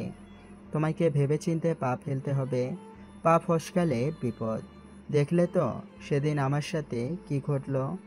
এতক্ষণ তো আমার কথা শুনলে, এবার তুমি তোমার কথা বলো। কি জানতে চান বলুন? তুমি কি কিছু কাজ করো? রমেশবাবু কথা শুনে অর্ক কিছুক্ষণ ভাবলো, তারপর বলল, কিছু কাজ মানে আগে করতাম, কিন্তু এখন পুরোপুরি বেকারি বলতে পারেন। আর কাজের খোঁজেই এই কলকাতা শহরে আসা আমার। অর্কর কথার মানে রমেশবাবু ঠিক বুঝতে পারল না। সে অর্ককে জিজ্ঞাসা করলো, আমি ঠিক বুঝতে পারলাম না তোমার কথা, আমাকে একটু খুলে বলবে? আমি স্টেশনের কাছে একটা খাবার দোকানে কাজ করতাম। ওখানে ফাস্টফুডে খাদ্য যাবতীয়, অর্থাৎ ঘুগনি অ্যান্ড রোল, পকোড়া ইত্যাদি খাবার বিক্রি হতো। ওখানে ফাস্টফুড খাদ্যের যাবতীয়, অর্থাৎ ঘুগনি অ্যান্ড রোল, পকোড়া ইত্যাদি খাবার বিক্রি হতো। দোকানটা যেহেতু স্টেশনের পাশে ছিল, তাই দোকানটা খুব চলতো। দোকানে যে মালিক, হঠাৎ করে সে চাকরি পেয়ে যায়। তারপর দোকানের যাবতীয় দায়িত্ব আমার উপর দিয়ে দেয়। আর প্রতিদিন সন্ধ্যাবেলায় দোকানে আসে এবং আমার কাছে এসে সারাদিনের বেচাকেনার হিসাব নেয়। এভাবেই চলছিল। হঠাৎ কার কুনজর পড়লো জানি না, একদিন সন্ধ্যাবেলায় দোকান তখন প্রচুর খদ্দের, ঠিক সেই সময় একটা পুলিশ ভ্যান এলো দোকানের সামনে। একটা পুলিশ দোকানে এসে বলল ওই দোকানে নাকি মদ বিক্রি হয়। দোকানের উপস্থিতি সবাই হতবাক হয়ে গেল। তারা বলল এসব মিথ্যা কথা, কিন্তু পুলিশগুলো শুনলো না। তারা ভেতরে ঢুকে দেখলো এক জায়গায় 8 বোতল মদ পড়ে আছে। তারা সঙ্গে সঙ্গে দোকানটাকে সিল করে দিল। তারপর কিছু মানুষের সাথে কথা বলে বুঝতে পারলো কেউ হিংসা করে এ কাজ করেছে, কারণ দোকানটা খুব ভালো চলে। তারপর দোকানের মালিককে বলল আপাতত কিছুদিনের জন্য দোকানটা বন্ধ থাক। তারপর পুলিশ কিছু জিজ্ঞাসাবাদ করার জন্য আমাকে থানায় নিয়ে গেল। দোকানের মালিক আমাকে খুব বিশ্বাস করতো, তাই সে আমাকেও আশ্বাস দিয়েছে দোকানটা খুললে সে আমাকে আবার পুনরায় কাজে রাখবে। কিন্তু আমার মন আর সেখানে থাকতে চাইলো না। কোথায় যেন মনে হলো সবাই আমায় সন্দেহের চোখেই দেখছে। মানুষের মনে যদি একবার সন্দেহ ঢুকে যায় তা বের করা খুবই কষ্টকর। তাই আমি দাদিকে বললাম আমি কলকাতায় যাব, ওখানে গেলে কাজ খুঁজে পেয়ে যাব। দাদি প্রথমে আপত্তি করেছে, কিন্তু আমার জোরাজয়িতে শেষ পর্যন্ত সে বাধ্য হলো। আজ 2 দিন হলো আমি কলকাতায় এসেছি, কিন্তু কোথাও কোনো কাজ পাইনি। সারাদিন এখানে ওখানে ঘুরি আর রাতে শিয়ালদা স্টেশনে শুয়ে থাকি। কালকে হঠাৎ করে ওই মন্দিরে আমি বসেছিলাম, তারপর ওখানে আমি আপনার সামনে বসে। রমেশবাবু অর্ককে বলল, এত লাখ টাকা দেখে যে আমাকে ফেরত দিতে আসে, আর যাই হোক সে ছেলে কখনো খারাপ হতে পারে না। তা তোমার বাড়িতে কে কে আছে? আমার বাড়িতে বলতে আমার মামার বাড়িতে থাকি। আমি যখন 5 বছরের তখন আমার বাবা মারা যায়। আমার বোন তখন আমার মায়ের পেটেই ছিল। তারপর আমার মা আমাকে নিয়ে মামার বাড়ি চলে আসে। বোনের জন্মের 3 মাস পর আমার মা মারা যায়। তারপর আমার দিদা দাদু আমার দেখাশোনা করে। দাদু একদিন হঠাৎ করে সানস্ট্রোক হয়ে মারা যায়। আর মা মামি ওরা আলাদা থাকে। আমার বোন, দাদি ও আমরা 3 জন আলাদা থাকি। আমার মামি ও তার 2 ছেলে আমাদের খুব জ্বালাতো। রমেশবাবু অর্কের মুখ থেকে সব কথা শুনে অর্ককে বলল, তোমাকে কোথাও কাজ খুঁজতে হবে না, আমি তোমাকে কাজ দেব। তুমি আমাকে আমার বিজনেসের কাজে সাহায্য করবে। কি কাজ স্যার? আমি করতে পারবো, আমি কিন্তু লেখাপড়া জানি না। মানুষের জীবনে ডিগ্রি সব কিছু নয়, মানুষ বুদ্ধি আর ভাগ্য দিয়ে বিজনেস করে। তুমি খুব ভালো ছেলে, আমি দেখতে পাচ্ছি তুমি পারবে। কাজ করতে প্রথম অসুবিধা হবে, আস্তে আস্তে শিখে যাবে। যত অভিজ্ঞতা অর্জন করবে তত তুমি সাকসেস হবে। আমিও 8ম ক্লাস পর্যন্ত পড়েছি। প্রথমে আমিও একটা জেরক্সের দোকানে কাজ করতাম। আজ কিন্তু আমি আমার বুদ্ধি আর ভাগ্য দিয়ে এই জায়গায় দাঁড়িয়ে আছি। এজন্য অবশ্য কঠোর পরিশ্রম আর সাহসের দরকার পড়ে। তারা যখন দুজনে আলোচনায় ব্যস্ত, ঠিক তখনই 14-15 বছরের একটা মেয়ে ছুটে এসে রমেশবাবুকে জড়িয়ে ধরল আর বলল, বাপি কত বেলা হয়ে গেছে, তুমি আজকে আমায় ডেকে দাওনি কেন? মেয়ের কথা শুনে রমেশবাবু বলল, আমার মনে ছিল না সোনা, আসলে এর সাথে কথা বলছি তো, তাই একটু ব্যস্ত আছি। তুমি যাও, মুখ হাত ধুয়ে ফ্রেশ হয়ে নাও, কিছু খেয়ে নাও, তারপর আমি তোমার কথা শুনবো। বাবার কথা শুনে তৃষা অর্কের দিকে তাকালো, তারপর বাবাকে উদ্দেশ্য করে বলল, এই ছেলেটা কে বাপি? মেয়ের কথায় রমেশবাবু একটু রেগে গেল। তারপর মেয়েকে উদ্দেশ্য করে বলল, এইভাবে কথা বলে না তৃষা, ও ভালো ছেলে, ও তোমার খুব ভালো বন্ধু হবে। ওর নাম অর্ক। আজ থেকে ওকে তুমি অর্ক দাদা বলে ডাকবে। এবার থেকে ও আমাদের বাড়িতে থাকবে। বাবার কথা শুনে তৃষা তার বাবাকে বলল, ও কেন আমাদের বাড়িতে থাকবে? অর্ক আমাকে বিজনেসের কাজে সাহায্য করবে। কাজ করবে তো কি হয়েছে, কাজ করা হয়ে গেলে ওর বাড়ি চলে যাবে। ওর বুঝি বাড়ি নেই? না, ওর বাড়ি নেই, ও এখানেই থাকবে। তুমি আর বেশি কথা বলো না। ঠাম্মা ঘুম থেকে উঠছে কি না দেখো। আর তোমার দিদি কোথায়? সে কি এখনো ঘুমোচ্ছে নাকি? আমি জানি না দিদি কোথায়, ঠাম্মা নিজের রুমেই আছে। কথাটা বলে তৃষা আর একবার অর্কের দিকে তাকালো, তারপর রাগে একটা ফেস নিয়ে সেখান থেকে চলে গেল। মনে মনে বলে গেল, বাপি এখন আছে তাই আমি কিছু বললাম না। তুমি এই বাড়িতে থাকো না, তারপর তোমাকে কেমন জ্বালাতে হচ্ছে আমি দেখছি। তোমাকে যদি আমাদের বাড়ি থেকে না তাড়াই তাহলে আমার নাম তৃষা বাসু নয়। আজ সপ্তাহখানেকের ওপর অর্কই বাড়িতে আছে। এই বাড়িতে থেকে আস্তে আস্তে অর্ক জানতে পারল রমেশবাবুর দুটো মেয়ে। বড় মেয়ে দিশা, সে অনার্স পড়ছে, আর ছোট মেয়ে তৃষা, সে এখন নবম শ্রেণীতে পড়ে। রমেশবাবুর স্ত্রী নেই, 5 বছর আগে মারা গেছে। কিডনির প্রবলেম ছিল, অনেক ডাক্তার দেখিয়েছে, অনেক টাকা পয়সা খরচা করেছে, কিন্তু স্ত্রীকে বাঁচাতে পারেনি। মেয়েদের মুখের দিকে তাকিয়ে সে আর দ্বিতীয় বিয়ে করেনি। আর বাড়িতে আছে তার 75 বছরের বৃদ্ধা মা। উনি শারীরিকভাবে অসুস্থ, মাকে দেখার জন্য রমেশবাবু আয়া রেখে দিয়েছে। হঠাৎ একদিন অর্ক বাড়িতে এসে সোফায় বসে টিভি দেখছিল আর টিফিন খাচ্ছিল।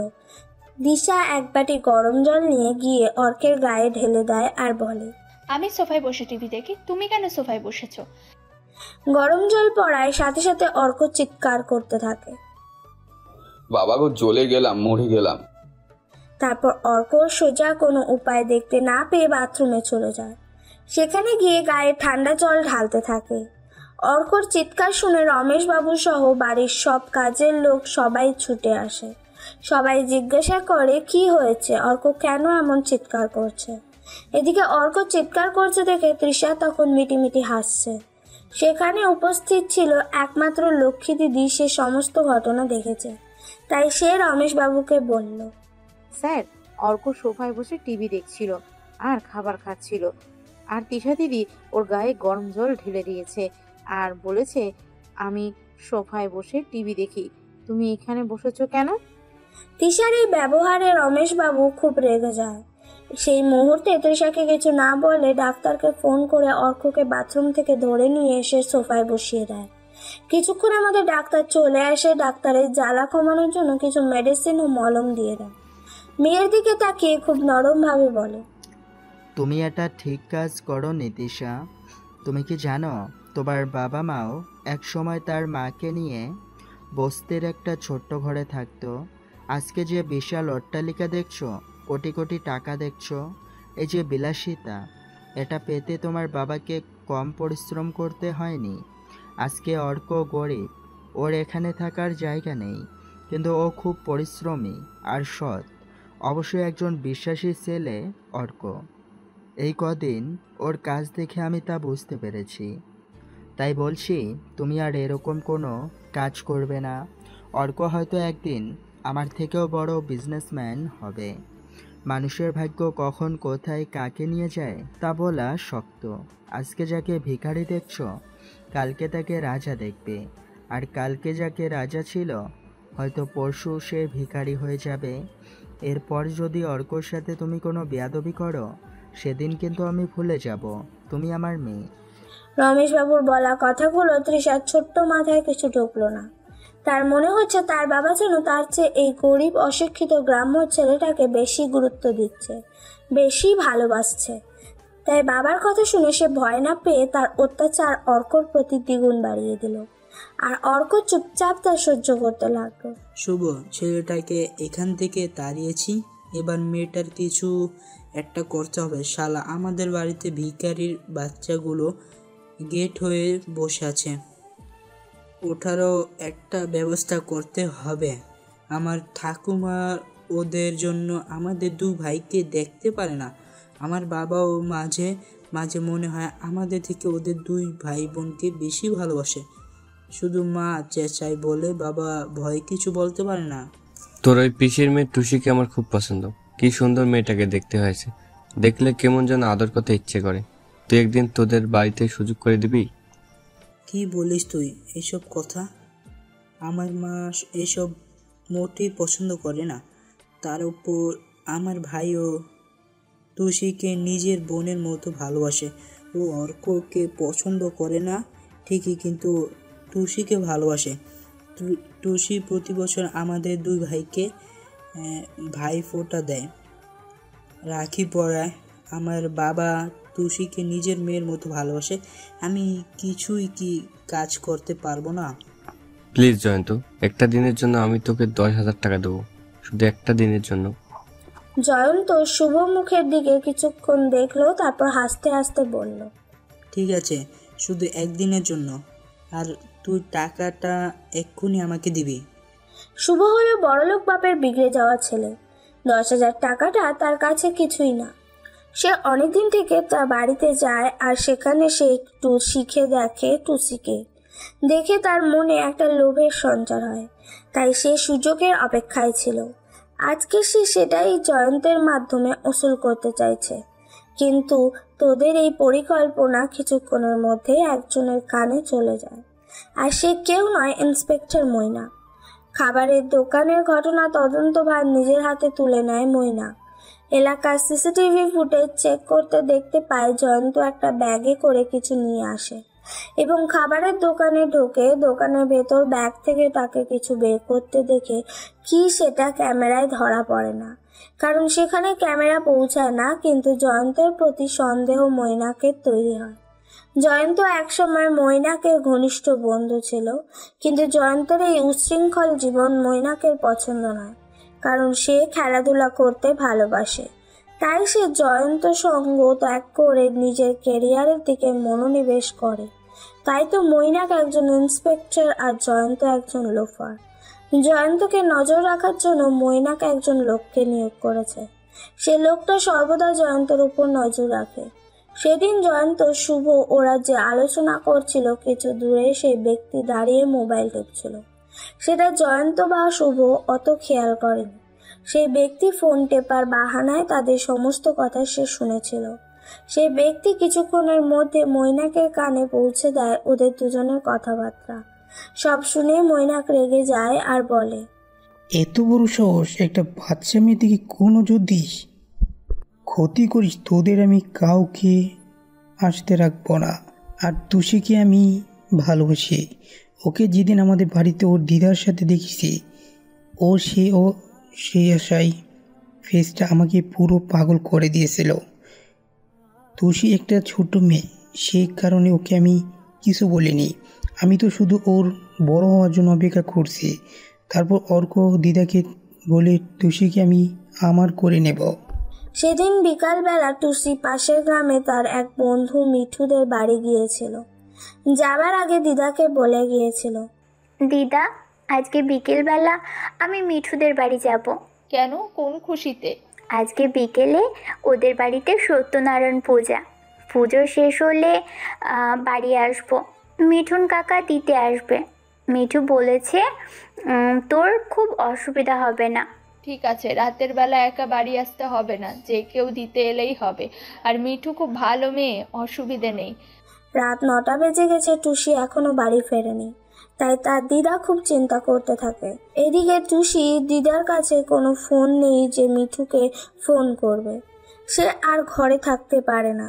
একটা টর্চ লাইট জোগাড় করে রাতের অন্ধকারে সে মিঠুদের বাড়ি যায়। গিয়ে দেখে বাড়ির দরজায় তালা ঝুলছে। চারিদিকে শুনশান নীরবতায়। বাড়িতে কোনো রকমে কারো কথাবার্তার আওয়াজ আসছে না। আশেপাশে সে সমস্ত বাড়ির আছে, তাদের বাড়িরও সব চুপচাপ।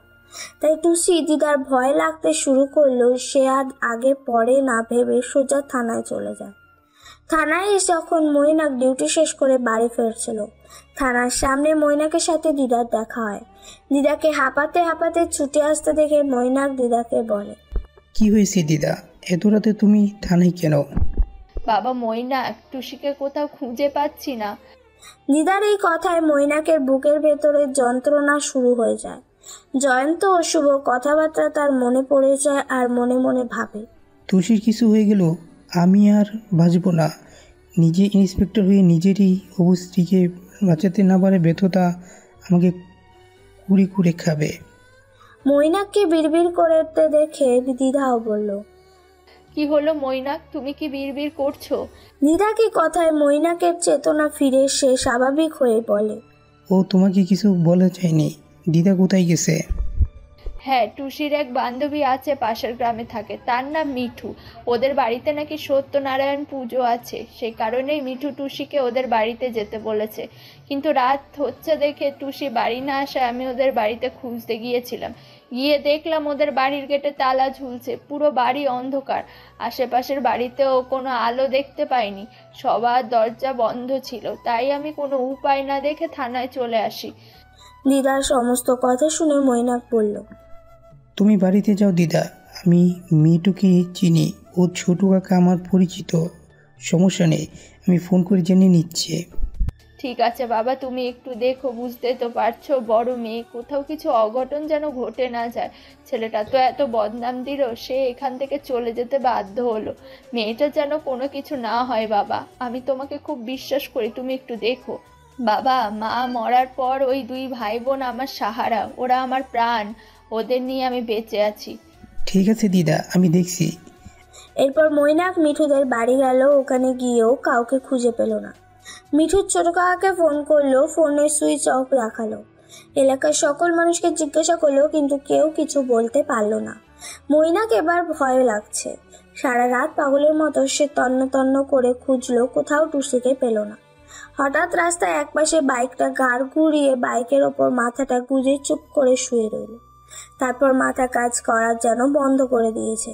কি করবে সে কিছুই ভেবে পাচ্ছে না। এভাবে সারা রাত কেটে গেল। মৈনাক একইভাবে বাইকের ওপর শুয়ে রইল। তখন রাস্তা দিয়ে কিছু লোক যাতায়াত শুরু করে দিয়েছে। হঠাৎ মৈনাক চোখ খুলে দেখলো, তারপর হাতের ঘড়ির দিকে তাকিয়ে দেখলো সকাল 6টা বাজে। ঠিক তখনই ওর চোখ গেল দুটো মেয়ে গল্প করতে করতে এদিকে আসছে। মৈনাক মেয়েগুলোকে দেখেই চিনতে পারলো। সে বাইক থেকে নেমে টুসির গালে একটা চড় মারলো আচমকা আঘাতের জন্য। টুসি প্রশস্ত ছিল না, সে টাল সামলাতে না পেরে সেখানেই পড়ে যায়। টুসিকে কিছু বলার সুযোগ না দিয়ে টুসিকে ধরে তোলে, তারপর টুসিকে জড়িয়ে ধরে, নিজের বুকের মধ্যে চেপে ধরে আর বলতে থাকে, আমি তোমাকে সারা রাত পাগলের মতো খুঁজেছি, তোমাকে খুঁজে না পেয়ে আমার কি অবস্থা হয়েছিল তুমি কি জানো? মৈনাকের ব্যবহারে মিঠু টুসি দুজনেই অবাক হয়ে গেল। মৈনাকের আঘাত সহ্য করতে না পেরে টুসি কাঁদতে শুরু করে দিয়েছে। তখন মিঠু বলল, দাদা, টুসি আমাদের সাথে হসপিটালে ছিল।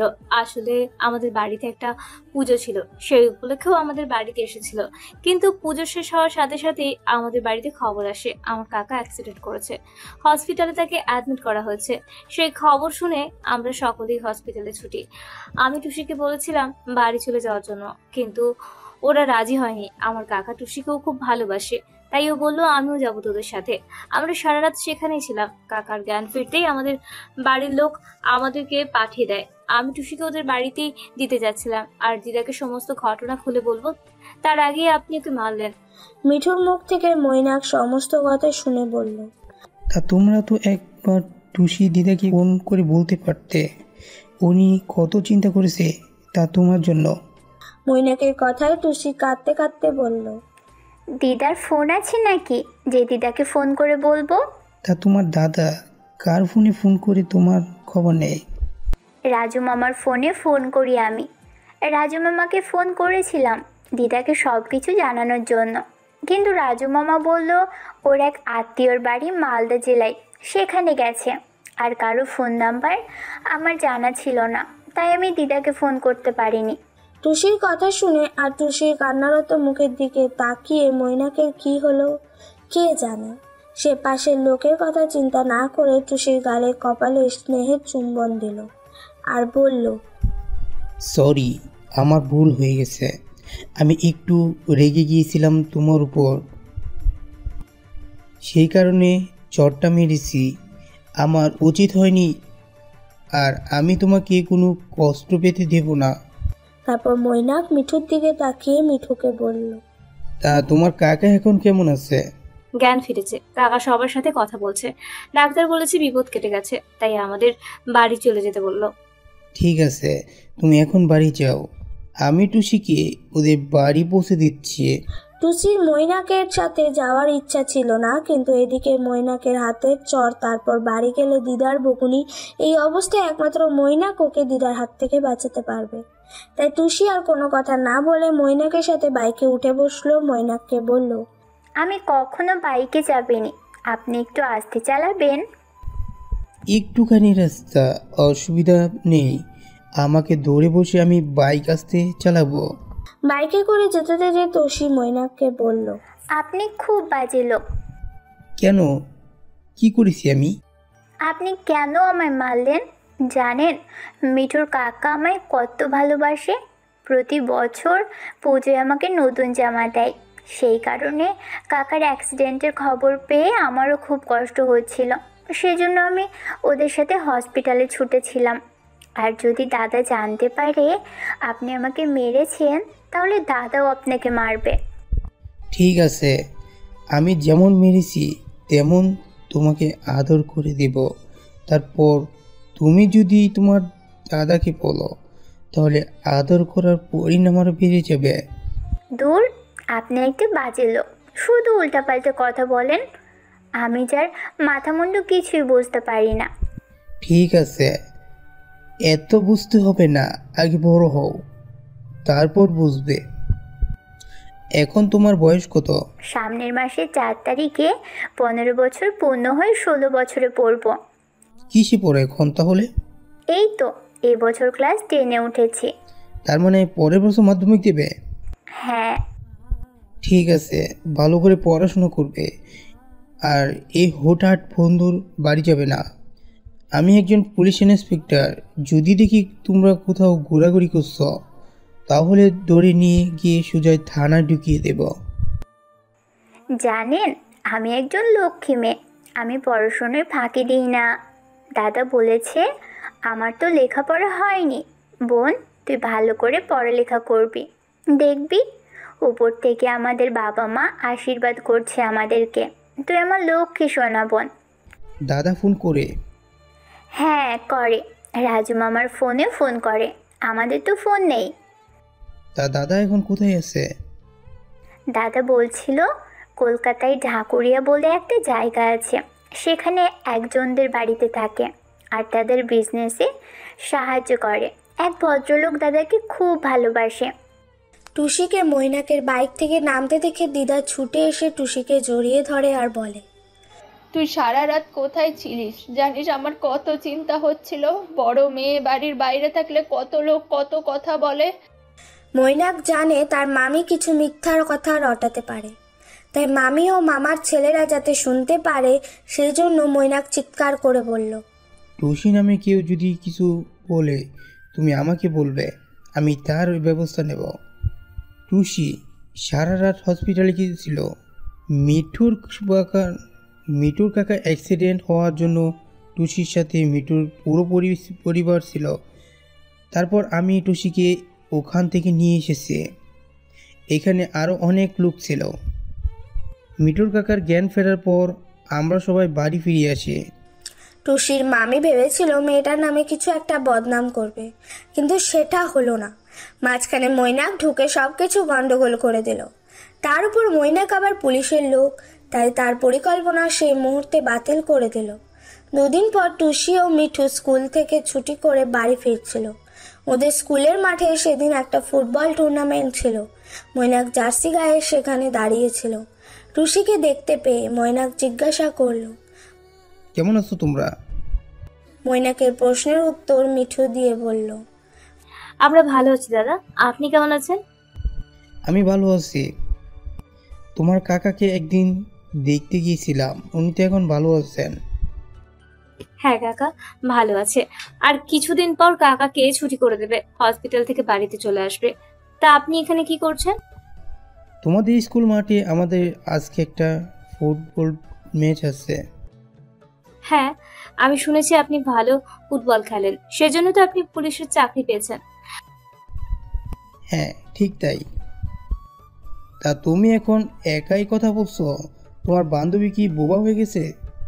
মৈনাকের কথায় মিঠু টুসির দিকে আর চোখে একবার তাকালো, তারপর বলল, আসলে সেদিন আপনি চর মারার পর যে মেডিসিনটা ওকে খাইয়েছিলেন না, তাতে তোর রাতের ঘুম উড়ে গেছে। রাতে ঘুমিয়ে ঘুমিয়ে ও আপনাকে নিয়ে লুঙ্গি ডান্স করে। মিঠুর কথা মিঠুর হাত তাত খামচে ধরল আর মিঠুকে চোখের ইশারায় কিছু বলতে না করলো। কিন্তু মিঠুর কথা বুঝতে পেরে মৈনাক মুচকি আসলো আর প্রসঙ্গ পাল্টে বলল, কি খাবে? হ্যাঁ খিদে পেয়েছে, আজকে টিফিন খাওয়ার সময় পাইনি। টিফিনের সময় আমরা প্রজেক্ট করছিলাম। ঠিক আছে চলো, এদিকে একটা রেস্টুরেন্ট আছে। আমি কিন্তু কিছু খাবো না, এখন কিছু খেলে আমি খেলতে পারবো না। কিছুক্ষণ পর তারা একটা রেস্টুরেন্টের সামনে এলো। মৈনাক রেস্টুরেন্টে বসে থাকা একটা ছেলেকে বলল, রামু, এরা দুজনে আমার পরিচিত, এরা যা খেতে চাইবে এদের তাই দিবি, আর কত টাকা বিল হয়েছে আমার নামে লিখে রাখবি। কথাটা বলে চলে যেতে মিঠু মৈনাককে বলল। দাদা আপনাকে কি বলবো? মিঠুর কথা মৈনাক ঠিক বুঝতে পারলো না, তাই মৈনাক মিঠুকে জিজ্ঞাসা করলো। আমি ঠিক তোমার কথা বুঝতে পারলাম না, তুমি কি বলছো? মিঠু তখন মৈনাকের কানের কাছে মুখ নিয়ে ফিসফিস করে বলে। আমি আপনাকে কি বলে ডাকবো, দাদা না জামাইবাবু? বুঝতে তো পারছেন আমি আপনার সম্পর্কের শালিকা হব, তাই বললাম আর কি। তোমার এখন ছোট, পরের বছর মাধ্যমিক দিবে, আগে পড়াশোনা করো, তারপর না হয় তোমার কি হবো সেটা আমি তোমাকে পরে বুঝিয়ে দিব। কথাটা বলে মৈনাক একবার টুসির দিকে তাকিয়ে দেখলো, তারপর সেখান থেকে চলে গেল। মৈনাক চলে যেতে টুসি মিঠুরকে বলল। তুই বড্ড বেশি বকিস। কি দরকার ছিল ওই কথাটা বলা? তুই ভেবেছিস আমি শুনতে পাইনি? আমি শুনতে পেয়েছি। শুনতে পেয়েছিস তো কি হবে? আমি কি তোকে ভয় পাইনি? যেটা সত্যি সেটাই তো বলেছি। তুই মৈনাকদাকে ভালোবাসিস নি। মৈনাকদা ভালো ছেলে, সরকারি চাকরি করে। আবার কি চাস তুই? সেদিন তোকে চর মেরে যেভাবে নিজের বুকে জড়িয়ে ধরলো, তারপর আদর করে চুমু খেলো, সেদিন আমি সব বুঝে গেছি। দেখলি না কি বললো? এখন আমরা ছোট, পড়াশুনো করতে, সেজন্য তো বলছি এসব উল্টো পাল্টা কথা বলা বন্ধ কর। এখন তো ছোট, পরে তো বড় হবি, তখন কি করবি? পরের কথা পরে ভাবা যাবে। এখন তুই খা আর এখান থেকে বাড়ি চল। আমি কিন্তু তোর চোখে মৈনাকদার প্রতি ভালোবাসা দেখেছি। তুই চুপ করবি? তা না হলে আমি এখান থেকে চলে যাব। ওকে আমার ঠাম্মা। চেয়ারে মৈনাকের মুখোমুখি বসে আছে জয়ন্ত ও তার বন্ধু শুভ। মৈনাক, শুভ ও জয়ন্তের কথার সবকিছু রেকর্ড তাদেরকে শোনাচ্ছে, কারণ সেদিন ওরা যখন আলোচনা করছিল সে ব্যক্তি ফোন ঘাটার বাহানায় ওদের কথা সব রেকর্ড করেছিল, আর সেটাই মৈনাককে দিয়েছিল। শুভ ও জয়ন্ত খুব ভয় পেয়ে যায় তাদের এই পরিকল্পনা মৈনাক কী করে জানতে পারলো। দুজনের হাত পা তখন ভয়ে কাঁপছে, কি করবে ওরা ভেবে পাচ্ছে না। ওদের ওই অবস্থা দেখে মৈনাক বলল। তোরা কি ভেবেছিস অর্ক কি বিনা দোষে ফাঁসিয়ে দিলি আর আমি হাত গুটিয়ে বসে থাকবো? জানি জয়ন্ত আমার ভাবতে ঘৃণা হচ্ছে, তুই আমার একসময় ঘনিষ্ঠ বন্ধু ছিলি। সেদিন খাবার দোকানে তুই যখন মদের বোতল নিয়ে ঢুকছিস, তার সিসিটিভি ফুটেজ আমার কাছে। ফুটেজ চেক করে আমি বুঝতে পেরেছিলাম এটা তোর কাজ। তুই শুধু হ্যাট হয়ে কিছু একটা রাখছিস, কিন্তু সেটা মদের বোতল নাকি তার ছবি ক্যামেরায় ছিল না, তাই আমি কিছু করতে পারিনি। কিন্তু আমি তখন থেকে আমি তোর পিছনে লুক লাগিয়ে দিই। সেদিন তোর যখন টুসিকে নিয়ে এরকম নোংরা পরিকল্পনা করেছিলি, তার পাশে এই ইনার আমার লোক ফোনে হাতে ব্যস্ত ছিল, কিন্তু আমার লোক দাঁড়িয়ে তখন তোদের কথা রেকর্ড করেছিল। জয়ন্ত, টুসি এত তোর কাছে পিসি মেয়ে। আমি দেখেছি টুসি তোকে বাই ফোঁটা দেয়, রাখি পরায়। তোর লজ্জা করলো না নিজের বোনকে নিয়ে এরকম কাজ করার কথা ভাবতে? তোকে তো এখন আমার জানোয়ার মতো মনে হচ্ছে। তারপর মৈনাক চেয়ার থেকে উঠে পড়লো, জয়ন্তর জামার কলারটা ধরে বলল, কেন এ কাজ করলি বল? অর্ককে এখান থেকে দেশান্তরে করে দিলে, আর মেয়েটাকে নিয়ে এসব কি করছিলিস তুই? আসলে শুভ আমাকে 10,000 টাকা দেবে বলেছিল। সামান্য 10 লাখ টাকার জন্য নিজের ছোট বোনের সাথে সি সি সি ঘৃণা করছে জয়ন্ত তোকে। উপরে গিয়ে কি জবাব দিবি?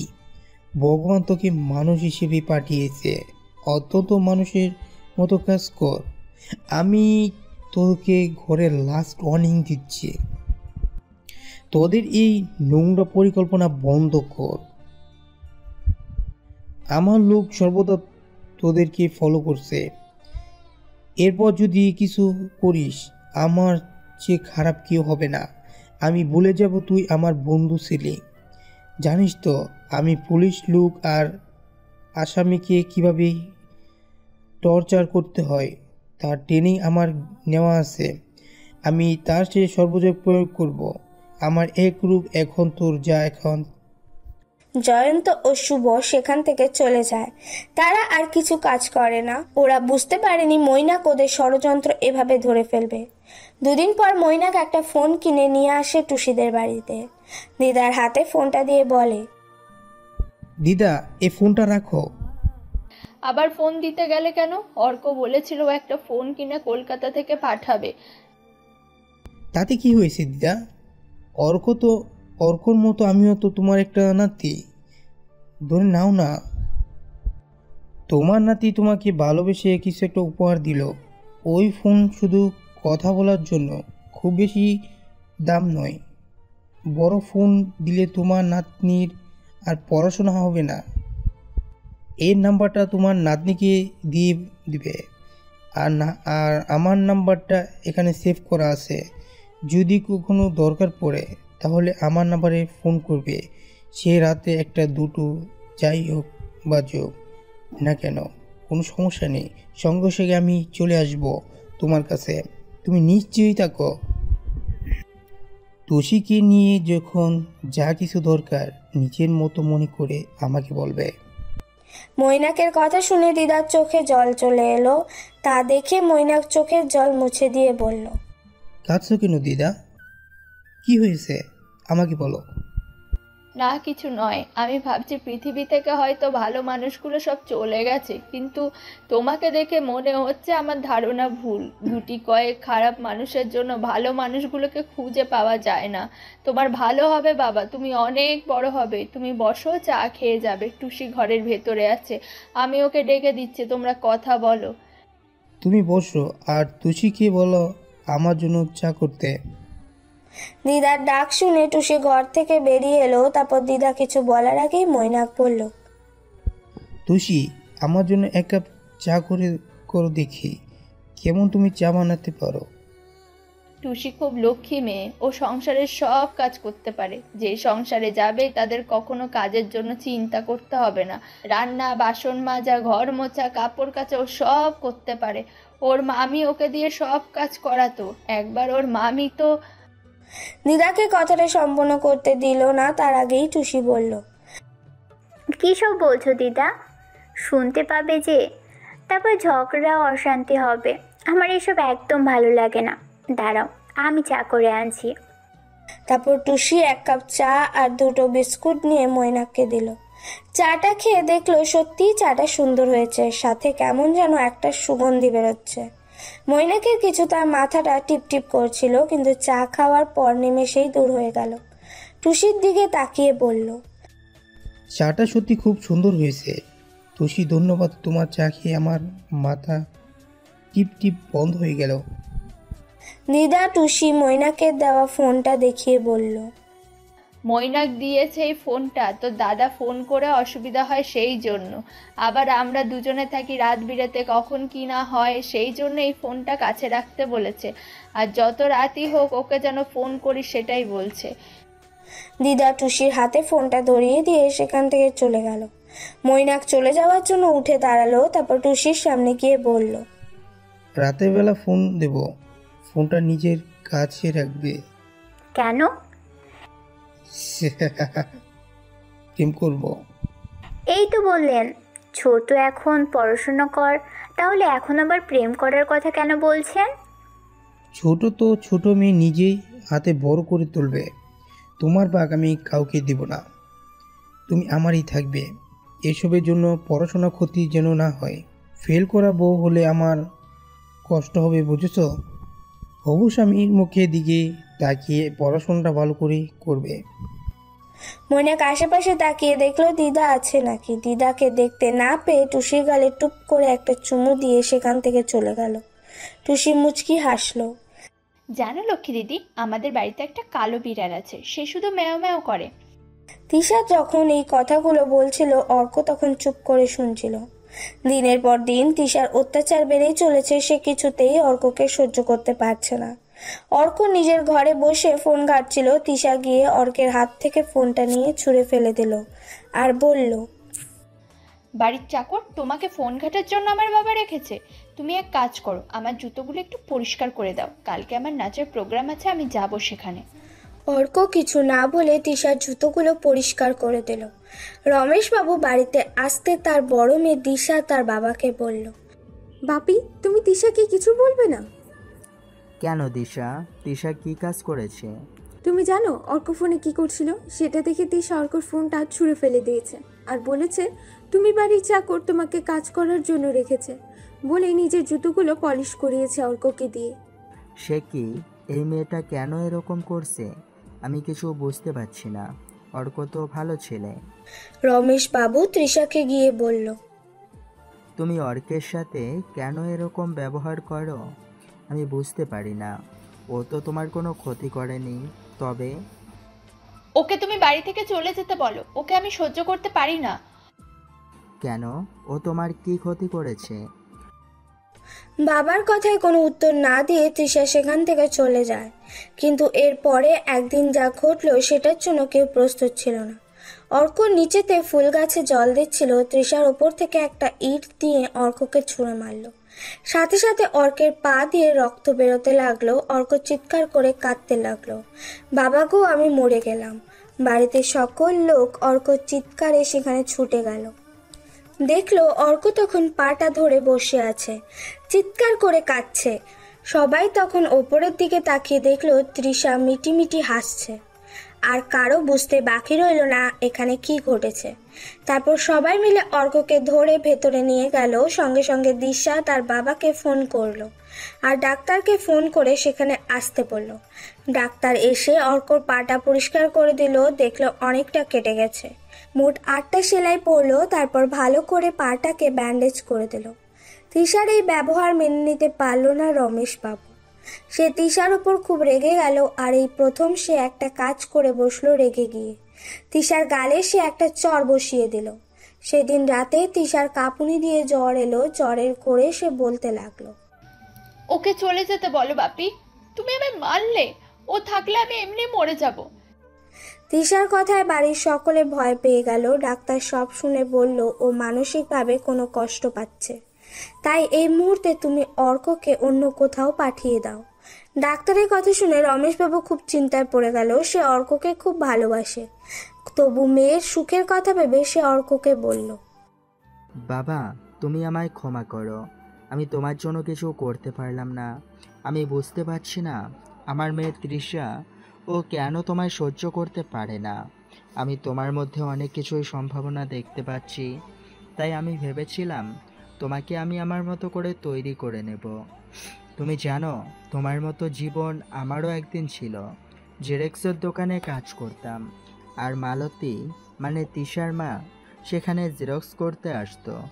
আমরা খুব গরিব ছিলাম, বস্তিতে থাকতাম, কিন্তু মালতী অনেক বড় লোক না হলেও মোটামুটি অবস্থা ভালো ছিল। ওর দাদু ওর বিয়ের জন্য 1 লাখ টাকা রেখে দিয়েছিল।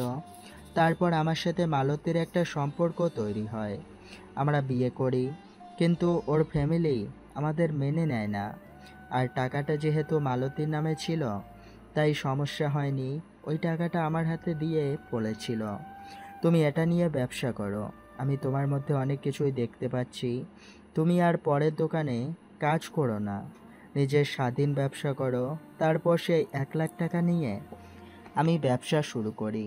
আর মালতী সবসময় আমার পাশে ছিল, আমার জন্য তার পরিবারকেও সে ভুলে গিয়েছিল। তারপর আমাদের 2টো বাচ্চা হলো, আমার বাড়ি করলাম, আমার বিজনেস বাড়ালাম। কিন্তু হঠাৎ তৃষার মা কিডনির প্রবলেম হয়, খুব বেশি সময় পেলাম না, খুব তাড়াতাড়ি সে আমাদের ছেড়ে চলে গেল। আর তৃষা তখন খুব ছোট্ট ছিল, সারা দিন কাঁদত। মালতী আমায় বলেছিল, তৃষা আমার খুব আদরের, ওকে তুমি কখনো কষ্ট দিও না। আমি কথা দিয়েছিলাম তৃষা কষ্ট পাবে না, এমন কাজ করব না। তৃষা কষ্ট পাবে এমন কাজ করব না। আর আমি কখনোই বিয়ে করব না। তৃষার আমি হব বাবা আর আমি হব মা। তাই আজ পর্যন্ত আমি কোনোদিন কিছু বলিনি ওকে। আজকে আমি ওর গায়ে হাত তুলেছি, আমার খুব কষ্ট হচ্ছে, আমার কিছু করার নেই। তুমি আমায় ক্ষমা করো, আমি তোমার জন্য কিছু করতে পারলাম না। আমি ভেবেছিলাম আমার ছায়া তোমাকে রাখলে তুমি একদিন বটবৃক্ষ হয়ে অনেক মানুষকে ছায়া দেবে। আমি দুঃখিত, আমায় ক্ষমা করো। তুমি এখান থেকে চলে যাও, আর আমি তোমাকে একটা ঠিকানা দিচ্ছি, তুমি তার সাথে দেখা করো। এই জায়গাটা নর্থ বেঙ্গল, জলপাইগুড়ি জেলার হাকিমপাড়া বলে একটা জায়গা আছে। সেখানে আমার এক বন্ধু থাকে, তার চায়ের বাগান আছে। সে কিছুদিন আগে আমাকে ফোন করেছিল, আমি তার কাছে তোমার কথা বলেছিলাম।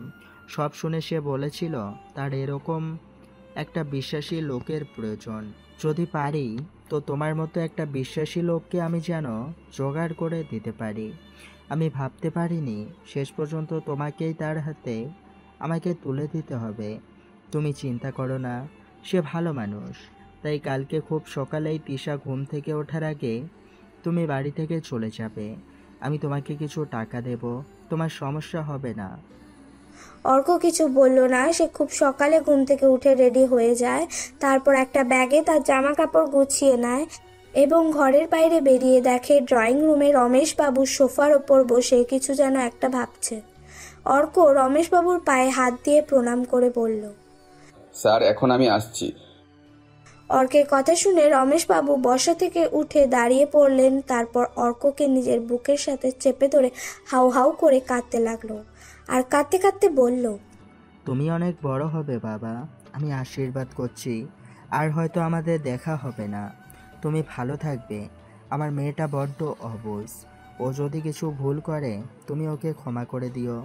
দেখবে ওর এই ব্যবহারের জন্য ওকেও একদিন আফসোস করতে হবে।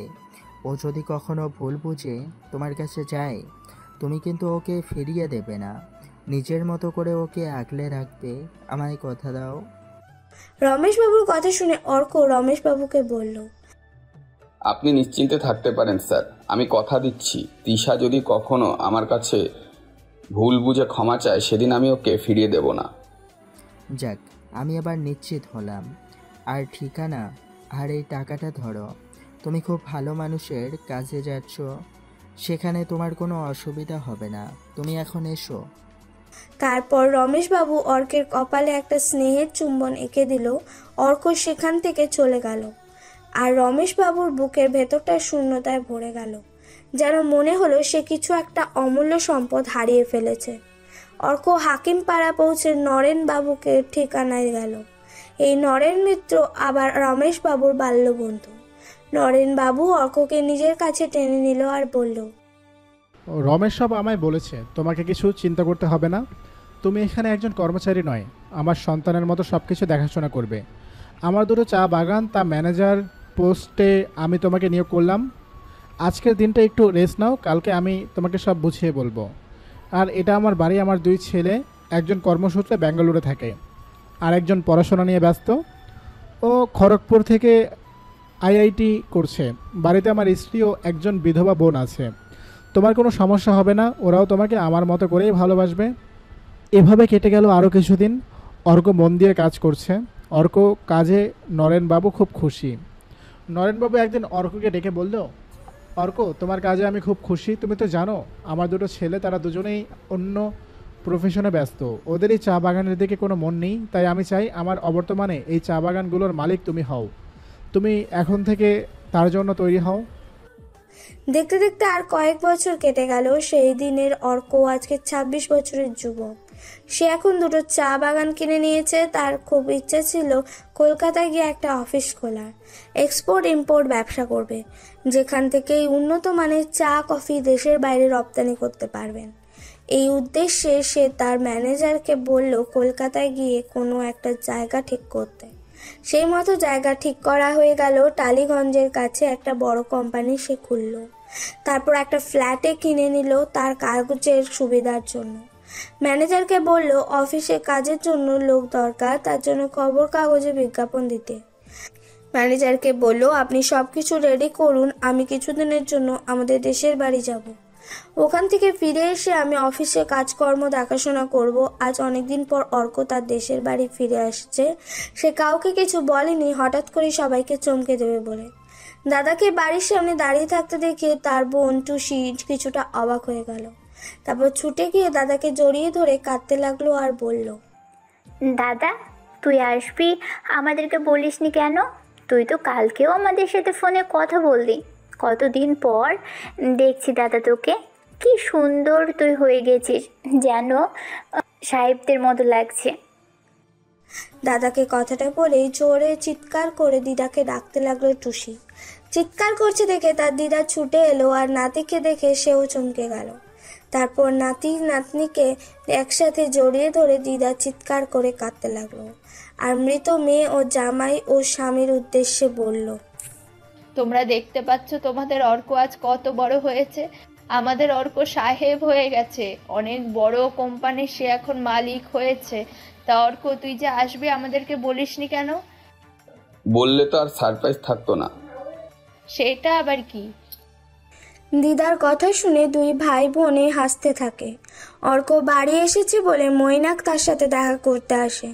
মৈনাককে দেখিয়ে অর্ক খুব খুশি হয় আর বলে, আরে মৈনাক, ভেতরে এসো, বসো এখানে। আমি দাদির মুখে শুনেছি তুমি আমার অবর্তমানে আমার বোন ও দাদির কত কেয়ার করতে। মানুষ হিসেবে এটা আমার নৈতিক কর্তব্য ছিল। তারা যখন কথা বলছিল ঠিক তখনই অর্কের মামি অর্ককে ডাকে। মামির গলা শুনতে পেয়ে অর্ক মামিকে ভেতরে আসতে বলে আর বলে, তুমি কিছু বলবে মামি? হ্যাঁ বাবা, তোর সাথে আমার কিছু কথা আছে। কি বলবে বলো। তুই আজ কত বড় বিজনেসম্যান হয়েছিস, কত বড় কোম্পানির মালিক তুই, আর আমার দুই ছেলে ওরা কিছুই করতে পারবে না। তোর জয়ন্ত দাদা রাজমিস্ত্রির কাজ করছে, কিন্তু সে পড়ে গিয়ে পা ভেঙে গেছে, তাই সে এখন কিছু কাজ করতে পারছে না। তোর মামার শরীরটাও ভালো নেই। তোর ছোট ছোট ভাই এখন তোর মামার ব্যবসাটা দেখাশোনা করছে। তাই বলছিলাম জয়ন্তর জন্য একটা ভালো কাজের জোগাড় করে দে না। তোর এখন কত নামডাক, কত পয়সা, বাড়ি গাড়ি সব আছে, আর আমার ছেলেরা সেভাবে মানুষ হতে পারবে না। যখন অর্কের মামি এই কথাগুলো বলছিল তখন অর্কর দিদা পাশ থেকে বলল, কি করে তোমরা ছেলে মানুষ হবে? তুমি তো কখনো ওদের উচিত শিক্ষা দাওনি। ধর্মের কল বাতাসে নড়ে, ওপরে একজন আছে, সে সব দেখতে পাচ্ছে। তাই তো আজকে আমার অর্ক মানুষ হয়েছে। দুটো ভাত বেশি চেয়েছিল বলে তুমি অর্ককে কত অপমান করেছো। এমনকি আমার মরে যাওয়া মেয়ে জামাইকেও তুমি ছাড়োনি। আর আমার টুসি, সে তো নিষ্পাপ ছিল, তাকে তুমি কত মেরেছো। তুমি ভুলে গেলে, আমি তো সে অপমান ভুলতে পারিনি। তুমি মানুষের ভালো করনি, সেজন্য তোমার ভালো হয়নি। যে ছেলেটার নামে মিথ্যে অপবাদ দিয়েছিলে আর তার কাছে কাজের জন্য বলতে এসছো, লজ্জা করছে না তোমার? দিদা যখন তার মামিকে এই কথাগুলো বলছিল অর্ক টুসি দুজনেই ওকে শান্ত হতে বলল, যা হওয়ার হয়েছে দাদি, পুরনো কথা বলে কি লাভ? আমরা কি আর সেদিন ফিরে পাবো? মামি তো তার কর্মের জন্য অনুতপ্ত। ঠিক আছে মামি, আমি দেখছি জয়ন্ত দাদার জন্য যদি কিছু কাজ করতে পারি। তুমি এখন যাও, আমি পরে তোমার সাথে এ বিষয়ে কথা বলবো। ঠিক আছে বাবা, তুই কিন্তু আমার কথাটা মনে রাখবি। মামি চলে যেতেই দিদা আর অর্ককে বলল, তুই জানিস ওই জয়ন্ত তোর বোন টুসির সাথে কি করতে চেয়েছিল? আর যদি মৈনাক না থাকতো তাহলে আমাদের সর্বনাশ হয়ে যেত। দিদার কথায় অর্ক চমকে গেল। সর্বনাশ? তাই সে জানার জন্য বলল, কি বলছো কি তুমি দাদি? ওরা কেন টুসির সর্বনাশা করবে? কি হয়েছে আমার বলো। অর্কের কথা শুনে টুসি বলল, জানিস দাদা, দিদার তো বয়স হয়েছে, তাই ওর মাথাটা একটু খারাপ হয়ে গেছে। ওকে ভালো ডাক্তার দেখাতে হবে। দেখছিস না কেমন ভুল বকছে। না টুসি, কিছু তো একটা হয়েছে। তা না হলে দাদি কেন এ কথা বললো? তুমি বলো মৈনাক, কি হয়েছে? দাদি যে বললো তুমি সব জানো। অর্কের কথা শুনে মৈনাক কিছু বলতে যাবে, টুসি তাকে চোখের ইশারায় কিছু না বলতে বলল। কিন্তু অর্ক জেদ ধরল, তাই শেষ পর্যন্ত মৈনাক তাকে সমস্ত ঘটনার কথা খুলে বলল। সব শুনে অর্ক বলল, কি করে ভাবলো মৈনাক জয়ন্তদা এরকম একটা জঘন্য কাজ করার কথা? আমার সাথে যা করেছিস, আমার ছোট বোনটাকেও নিয়ে এরকম ভাবলি? নিজের মায়ের পেটের বোন নাই বা হলো, তোর নিজের পিসির মেয়ে, তারও রক্ত আছে তোর শরীরের মধ্যে। এরকম মানুষকে ভগবান কখনো ক্ষমা করবে না। তার পাপের শাস্তি ওরা পাচ্ছে। জানো, অর্ক জয়ন্ত এক সময় আমার খুব ভালো বন্ধু ছিল। সেটা ভাবলে এখন আমার খুব ঘৃণা করছে। আমি থানায় ডেকে ওদের খুব অপমান করেছিলাম। তারপর থেকে ওরা সতর্ক হয়ে যায়, আর আমি আর কিছু করিনি। অর্ক তারপর দিদাকে বললে, দাদি, টুসি বড় হয়েছে, ওর তো এবার বিয়ে দিতে হবে। তোমার হাতে ভালো ছেলে নেই যে আমার বোনটাকে খুব ভালোবাসে? জানো, আমার বোনের কোনো চাহিদা নেই, ও খুব অল্পতেই খুশি। এমন একটা ছেলে জোগাড় করে দিতে পারবে যে ওকে খুব সুখে রাখবে? অর্কের কথা শুনে মৈনাক মুচকি হাসে আর পাশে থেকে দিদাকে বলে উঠল, আরে অর্ক, তুই কাকে ছেলে দেখতে বলছিস? টুসির জন্য? ও তো নিজেরই ছেলে। ও আমাদের টুসিকে খুব ভালোবাসে আর বিয়ে করতে চায়। মানে কি বলছো কি দাদি তুমি? কথাটা বলে অর্ক টুসির দিকে তাকায় আর টুসি লজ্জা পেয়ে সেখান থেকে চলে যায়। আর মৈনাক মাথা হেট করে সেখানে বসে থাকে। অর্ক সব বুঝতে পেরে জোরে হেসে ওঠে আর বলে, এবার আমি বুঝতে পেরেছি মৈনাক বাবা জীবন আমার বোন ও দাদির কেন এত খেয়াল রাখতো। বোন তখন ফোন করতো, আমি কিছু জিজ্ঞেস করলেই বলতো মৈনাক দা দিয়েছে, বলেছে, ইত্যাদি ইত্যাদি। আমি কিছু বুঝতে পারিনি। তাহলে এই ব্যাপার, আমার বোন এত বড় হয়ে গেছে যে ডুবে ডুবে জল খাচ্ছে। কেন, বগ্নি পদ্ধতি পছন্দ হয়নি? আরে শালা, কি বলছো তুমি? তোমাকে পছন্দ হবে না তা কি হয়? এসো আমার বুকে, এসো, তোমাকে জড়িয়ে ধরে আমার জ্বালা মিটাই। তুমি যে আজ আমায় কত বড় উপকার করলে তা তুমি নিজেই জানো না। অর্ক, প্রথম আমি তোমার শালা নই, তুমি আমার শালা। দ্বিতীয়, আমি তোমার থেকে বড় বয়সে, এর সামনে তুমি আমার চেয়ে অনেক বড়। মৈনাক, তোমার বাড়ির লোক মানে তোমার বাবা মার আপত্তি নেই এই বিয়েতে? জানো অর্ক, আমি যেদিন মাকে প্রথম বলেছিলাম টুসির কথা, সব শুনে মা আমাকে 2 ঘন্টা জড়িয়ে ধরে শুধু কেঁদেছিল আর বলেছিল, তুই একদিন একটা ভালো কাজ করেছিস বাবা, তুই পড়াশোনা করে খেলাধুলা করতেছিস বলে আমার চিন্তা হতো, কিন্তু এই খেলাধুলা করে তুই চাকরি পেলি, প্রতিষ্ঠিত হলি, আর আমি ভেবেছিলাম তুই তোর লাইফের সঠিক সিদ্ধান্ত নিবি। জানিস, টুসিকে আমি অনেক আগে থেকে পছন্দ করতাম। মনে মনে আমি আমার বৌমা করব ঠিক করে রেখেছিলাম, কিন্তু তোর বয়ে আমি কিছু বলিনি, তাই আজ আমি খুশি ধরে রাখতে পারলাম না। এই অশ্রু চোখের জল আমার খুশির অশ্রু। ঠিক আছে, আমি এবার আমাদের এই বাড়িটা রিপেয়ার করব। ভাবছি বাড়িটা ভেঙে নতুন করে তৈরি করব।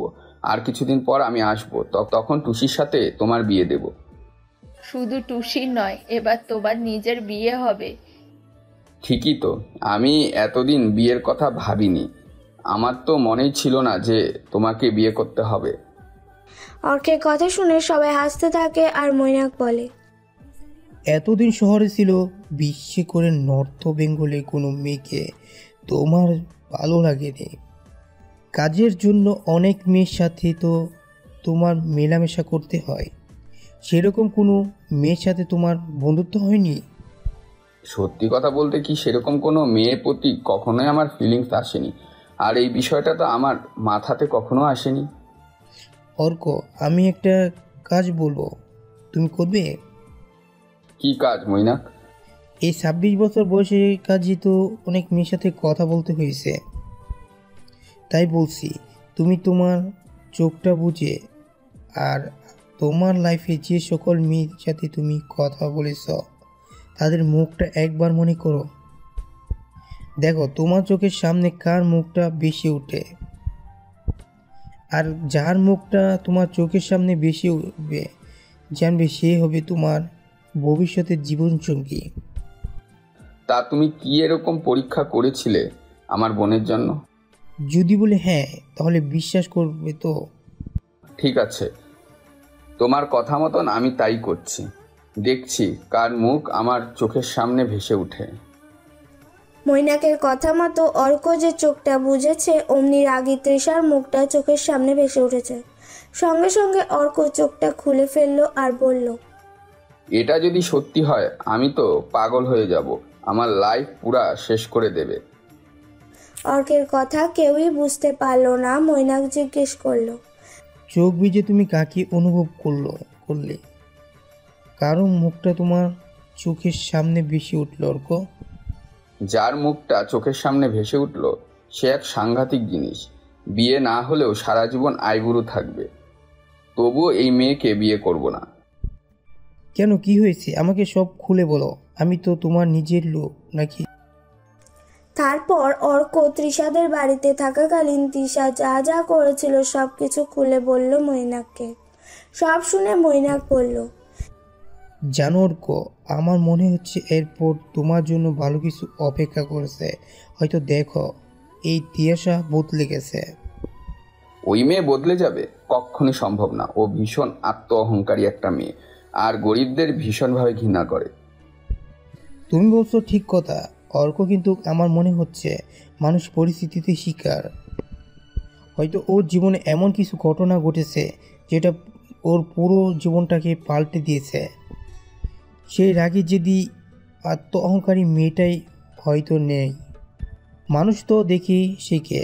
আমার বিশ্বাস তুমি যে তিয়াসাকে চিনতে হয়তো কোনো এক কারণে সেই তিয়াসা বদলে গেছে। সে হয়তো অনুতপ্ত, তারই ওই ব্যবহার হয়তো তোমাকে খুঁজেছে ক্ষমা চাইবে বলে। জানি না।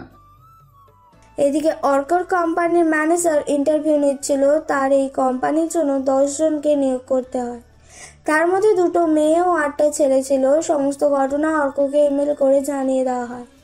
অর্ক তার ম্যানেজারের সিদ্ধান্ত মেনে নেয়। কিছুদিন বাড়িতে থেকে মিস্ত্রি লাগায়, বাড়ির মেরামতি করায়। তারপর মিস্ত্রিদের সব কিছু বুঝিয়ে দিয়ে সে কলকাতায় চলে আসে। আজকে সে অফিসে এসেছে। অফিসে এসে তার ম্যানেজারকে ডেকে পাঠায় আর বলে কতজন এমপ্লয়িকে নিয়োগপত্র দেওয়া হয়েছে আর কাকে কি কি দায়িত্ব দেওয়া হয়েছে তার সামান্য ডকুমেন্ট চেয়ে পাঠায়। হঠাৎ তার একটা ছবির দিকে চোখ চলে যায় আর সে চমকে ওঠে। এ কি সে দেখছে। তারপর ম্যানেজারকে ডেকে ওই মহিলা এমপ্লয়িকে তার রুমে আসতে বলে। স্যার আসবো? হ্যাঁ, ভেতরে এসো। তৃষা এভাবে তার বসের আসনে অর্ককে দেখবে সে ভাবতে পারেনি। তাই তার কিছুক্ষণ সময় লাগে। তারপর স্বাভাবিক হয়ে বলে, তুমি এখানে? হ্যাঁ, চিনতে পেরেছো তাহলে? তারপর অর্ককে আর কিছু প্রশ্ন করার সুযোগ দিল না। সে ছুটে গিয়ে অর্কের পায়ের উপর আছড়ে পড়ল আর চিৎকার করে কাঁদতে লাগলো। বলল, আমি খুব খারাপ, তুমি আমার শাস্তি দাও। আমি যেরকম তোমার উপর অত্যাচার করেছি তুমি তার চেয়েও অনেক কঠিন শাস্তি আমায় দাও। আমাকে অনেক মারো তুমি, বকো তুমি, অনেক কষ্ট দাও তুমি, আমি যে সহ্য করতে পারছি না। তৃষার এরকম ব্যবহার অর্ক কিছুই বুঝতে পারল না। আর তৃষা কাঁদতে কাঁদতে অর্কের পায়ের ওপর জ্ঞান হারিয়ে ফেলল। অর্ক তৃষা তৃষা বলে ডাকতে লাগলো, কিন্তু তৃষার কোনো সাড়া শব্দ পেল না। অর্ক ভয় পেয়ে গেল। কি করবে কিছু বুঝতে না পেরে সে ম্যানেজারকে ফোন করে ডেকে পাঠালো। তারপর ম্যানেজার অর্ক দুজনে মিলে তৃষাকে ধরে তোলে, চোখে মুখে জলের ঝাপটা দেয়। তৃষা চোখ খুলে দেখে অর্ককে দেখে সে আবার কেঁদে ওঠে। তার 2 চোখে জল ভরে যায়। অর্ক কিছু বুঝতে পারে না। অর্ক তৃষাকে কিছু জিজ্ঞাসা করার জন্য ম্যানেজারকে সেখান থেকে চলে যেতে বলে। ম্যানেজার সেখান থেকে চলে গেলে অর্ক তৃষাকে বলে, তুমি এভাবে কাঁদছো কেন? আমি তো তোমায় কিছু বলিনি। আমাকে এভাবে এখানে দেখবে ভাবতেও পারোনি, তাই তো? যাকগে, আমি সব ভুলে গেছি, তুমিও ভুলে যাও। জানো, তোমার বাবা আমাকে বলেছিল তার মেয়ে যদি কখনো ভুল বোঝে আমার কাছে ক্ষমা চায়, তাহলে আমি যাতে তাকে ক্ষমা করে দিই। আর ক্ষমার চেয়ে বড় শান্তি তো কিছুতেই হতে পারে না। আমি তোমায় ক্ষমা করে দিয়েছি তৃষা। এখন বলো, বাড়ির সবাই কেমন আছে? তোমার বাবা, দাদি, ঠাম্মা সবাই ভালো আছে? অর্কের কথা শুনে তৃষা আরো জোরে কাঁদতে লাগলো আর অর্ককে 2 হাতে জড়িয়ে ধরলো। তার বুকের মুখ গুজে কাঁদতে কাঁদতে বলল, ওরা কেউ বেঁচে নেই, সবাই মারা গেছে। তৃষার কথা শুনে অর্ক তৃষার মুখটা নিজের দিকে নিয়ে বলল, কি বলছো তৃষা? তুমি আমার সব খুলে বলো, কি হয়েছে? তুমি আমাদের কোম্পানির যে ম্যানেজার ছিল তপন, তাকে তো চিনতে। দিদি তপনদার সাথে রিলেশন করছিল। বিয়ে না করে ওদের মধ্যে ফিজিক্যাল রিলেশন হয়। দিদি একদিন জানতে পারে সে মা হতে চলেছে। তখন দিদি তপনদাকে চাপ দেয় বিয়ের জন্য। তপনদা দিদিকে বলে, তোমার বাবার অর্ধেক সম্পত্তি আমাকে লিখে দেবে, তবে আমি তোমাকে বিয়ে করব। দিদি বলে, আমরা 2 বোন, তুমি তো এমনিতেই অর্ধেক সম্পত্তি পাবেই, তা আবার তোমার নামে লিখে দিতে হবে কেন? তপনদা বলে, আমি বিশ্বাস করি না, আমাকে আগেই লিখে দিতে হবে। দিদি কোনো উপায় না পেয়ে বাবাকে সমস্ত ঘটনা খুলে বললে বাবা খুব রেগে যায়। কিন্তু দিদি বলে ওর পক্ষে বাচ্চা নষ্ট করা সম্ভব নয়, ও মা হয়ে তা কিছুতেই পারবে না। বাবা তখন দিদির মুখের দিকে তাকিয়ে বাধ্য হয় তপনদার নামে অর্ধেক সম্পত্তি লিখে দিতে। তারপর তপনদার সাথে দিদির বিয়ে হয়। দিদি যখন 6 মাসের প্রেগনেন্ট তখন আমাদের বাড়িতে একটা খবর আসে দিদি নাকি সিঁড়ি থেকে পড়ে গিয়ে মারাত্মক আহত হয়েছে। তাকে হসপিটালে অ্যাডমিট করা হয়েছে। তার প্রচুর ব্লিডিং হচ্ছিল। আমরা খবর পেয়ে হসপিটালে যাই। সেখানে গিয়ে জানতে পারি দিদি আর এই দুনিয়ায় নেই। খবরটা পেয়ে বাবা মারাত্মক আঘাত পায়। তার ব্রেন স্ট্রোক হয়। সে কোমায় চলে যায়। বাবার এই অবস্থা আমার ঠাম্মা সহ্য করতে পারে না। কিছুদিনের মধ্যে সে মারা যায়। তার কিছুদিন পর বাবাও মারা যায়। তারপর আমি একা হয়ে যাই। বাবা মারা যাওয়ার আগে আমাকে বলেছিল তোকে এই বিপদ থেকে একমাত্র বাঁচাতে পারে অর্ক। তুই তাকে যেভাবেই হোক খুঁজে বের করিস। বাবা তখন কিছুটা সুস্থ হয়েছিল। আমি তো ভাবলাম বাবা এবার ভালো হয়ে যাবে, কিন্তু তপন আমাদের বাড়িতে এসে বাবাকে শাসিয়ে গেল। আমাকে ওর সাথে বিয়ে দিতে হবে, তা না হলে গুন্ডা দিয়ে আমাকে তুলে নিয়ে গিয়ে বিয়ে করবে। বাবা কথাটা সহ্য করতে পারলো না। সেই রাতে সে হার্ট ফেল করলো। তার পরের দিন তপন আমাদের বাড়িতে এসে আমাকে বিয়ের প্রস্তাব দিল। বলল আমি যদি বিয়ে না করি ও আমার ক্ষতি করবে, আর আমাকে বাড়ির সব কাগজপত্র দেখালো। বলল এইসব ওর নামে অনেকদিন আগেই হয়ে গেছে, আর আমাকে একটা কুপ্রস্তাব দিল যেটা আমি মেনে নিতে পারলাম না। আমি সব কিছু ছেড়ে সেই রাতেই বাড়ি ছেড়ে চলে আসি আর একটা বান্ধবীর বাড়িতে উঠি। বান্ধবীর সাহায্যে আমি একজনদের বাড়িতে ভাড়া থাকতে শুরু করি। আমার নামে ব্যাংকে আমার বাবা মোট একটা টাকা রেখেছিল। আমি সেই টাকা দিয়ে গ্র্যাজুয়েশন কমপ্লিট করি। তারপর ভাবি এইভাবে বসে বসে খেলে টাকাগুলো একদিন শেষ হয়ে যাবে, তাই কিছু করার সিদ্ধান্ত নিই। খবরের কাগজে বিজ্ঞাপন দেখতে শুরু করি, আর সেই সূত্রেই তোমাদের এখানে জবের জন্য ইন্টারভিউ দিই। তারপর ওরা আমাকে সিলেক্ট করে, আর আজকে আমি তোমাকে প্রথম দেখলাম। তুমি আমার বস। তিশার মুখ থেকে অর্ক সবকিছু শুনতে তার মাথা গরম হয়ে যায়। যেভাবেই হোক ওই তপনকে সে শাস্তি দিবে। তারপর তিশার দিকে তাকিয়ে বলল, আচ্ছা তিশা, আমাকে একটা কথা বলবে? বল। আমি যখন তোমাদের বাড়িতে ছিলাম তুমি কেন আমার সাথে এরকম ব্যবহার করতে? আমি তো কখনো তোমার ক্ষতি করিনি, কখনো তোমায় খারাপ কথা বলিনি, তবে কেন তুমি আমার সাথে এরকম ব্যবহার করতে? আসলে মা মারা যাওয়ার পর থেকে আমি বাবার উপর বেশি ডিপেন্ডেন্ট হয়ে যাই। তাই তুমি যখন থেকে আমাদের বাড়িতে এলে তখন থেকে আমার মনে হতো আমার বাবা আমার থেকে তোমাকে বেশি গুরুত্ব দিচ্ছে। আমি বাবার ভালোবাসা কারোর সাথে শেয়ার করতে চাইতাম না। আমার দিদি কখনোই আমার বাবার বাধ্য ছিল না। ও নিজের মতো করে থাকতে ভালোবাসতো। তাই দিদিকে কখনোই আমি প্রতিযোগী হিসেবে দেখিনি। কিন্তু যেদিন থেকে তুমি এলে আমাদের বাড়িতে, তোমার প্রতি আমার বাবার কেয়ার দেখে আমার মনে হয়েছিল তুমি আমার প্রতিযোগী। আমার থেকে আমার বাবার ভালোবাসা কেড়ে নিতে চাইছো। আমি তখন ছোট ছিলাম, ভীষণ ইমোশনাল ছিলাম, অবুঝ ছিলাম। আমি কোনটা ভালো কোনটা খারাপ তার পার্থক্য বুঝতে পারিনি। তাই তোমার সাথে এরকম করেছি। তুমি আমায় অনেক শাস্তি দাও। তুমি আমায় শাস্তি দিয়েছ, আমি কি ছেড়ে দেবো নাকি তোমায়? কি শাস্তি দেবে বলো? মৃত্যু? না, তোমার শাস্তি হবে আমার কাছে তোমাকে বন্দি করে রাখবো, আর খুব খুব জ্বালাবো তোমায়। প্রতিদিন সেই অত্যাচার সহ্য করতে পারবে তো? সত্যি? এরকম শাস্তি পেতে আমার কোনো সমস্যা নেই, আমি রাজি আছি। জানো, বাবা বলতো আমার মা আমার বাবার থেকে পড়াশোনা বেশি জানতো, কিন্তু মা বাবাকে খুব সম্মান করত। বাবা বলতো ডিগ্রিতে সব কিছু নয়, মানুষের বুদ্ধি, সাহস, পরিশ্রম, সততা এগুলোই মানুষের জীবনে খুব প্রয়োজন। এগুলো মানুষকে লক্ষ্য পূরণে সাহায্য করে।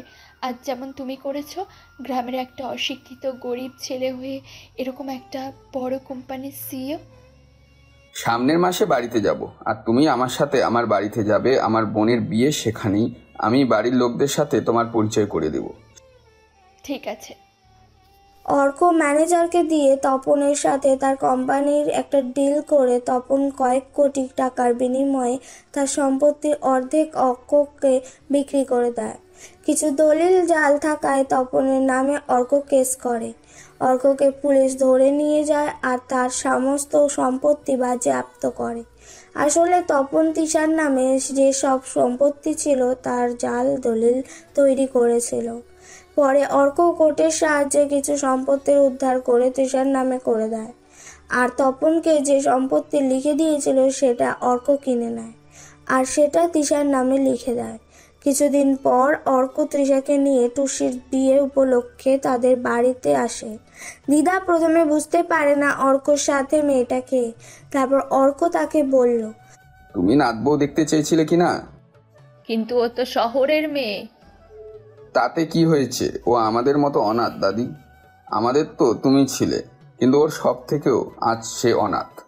তারপর অর্ক তিশার জীবনের সমস্ত ঘটনা খুলে বলল। সব শুনে দিদা তিশাকে জড়িয়ে ধরে টুসি খুব খুশি হয় আর তার বৌদিকে পেয়ে। একই দিনে বিয়ে করার কথা বলে কিন্তু টুসি রাজি হয় না। সে বলে নিজের বিয়ে হলে দাদার বিয়েতে সাজতে পারবে না। তাই টুসি ও মৈনাকের বিয়ে কিছুদিন পর অর্ক ও তিশার বিয়ে ঠিক হয়। দিদার ইচ্ছা গ্রাম থেকে বিয়ে হবে, তাই বর কনে একসাথে এক বাড়িতে রাখা যাবে না। সেজন্য মৈনাকের বাড়ির লোক তিশাকে মেয়ে বলে গ্রহণ করে। মৈনাক ও টুসির বিয়ে 15 দিন পর অর্ক ও তিশার বিয়ে হয়। ওরা 4 জন দম্পতি দার্জিলিংয়ে হানিমুনে যায়। কাঞ্চনজঙ্ঘা, টাইগার হিল, সূর্যোদয় দেখতে দেখতে ওরা ওদের জীবনের স্বপ্নগুলো পূরণ করুক। আমাদের গল্পের কাহিনী এখানেই সমাপ্ত।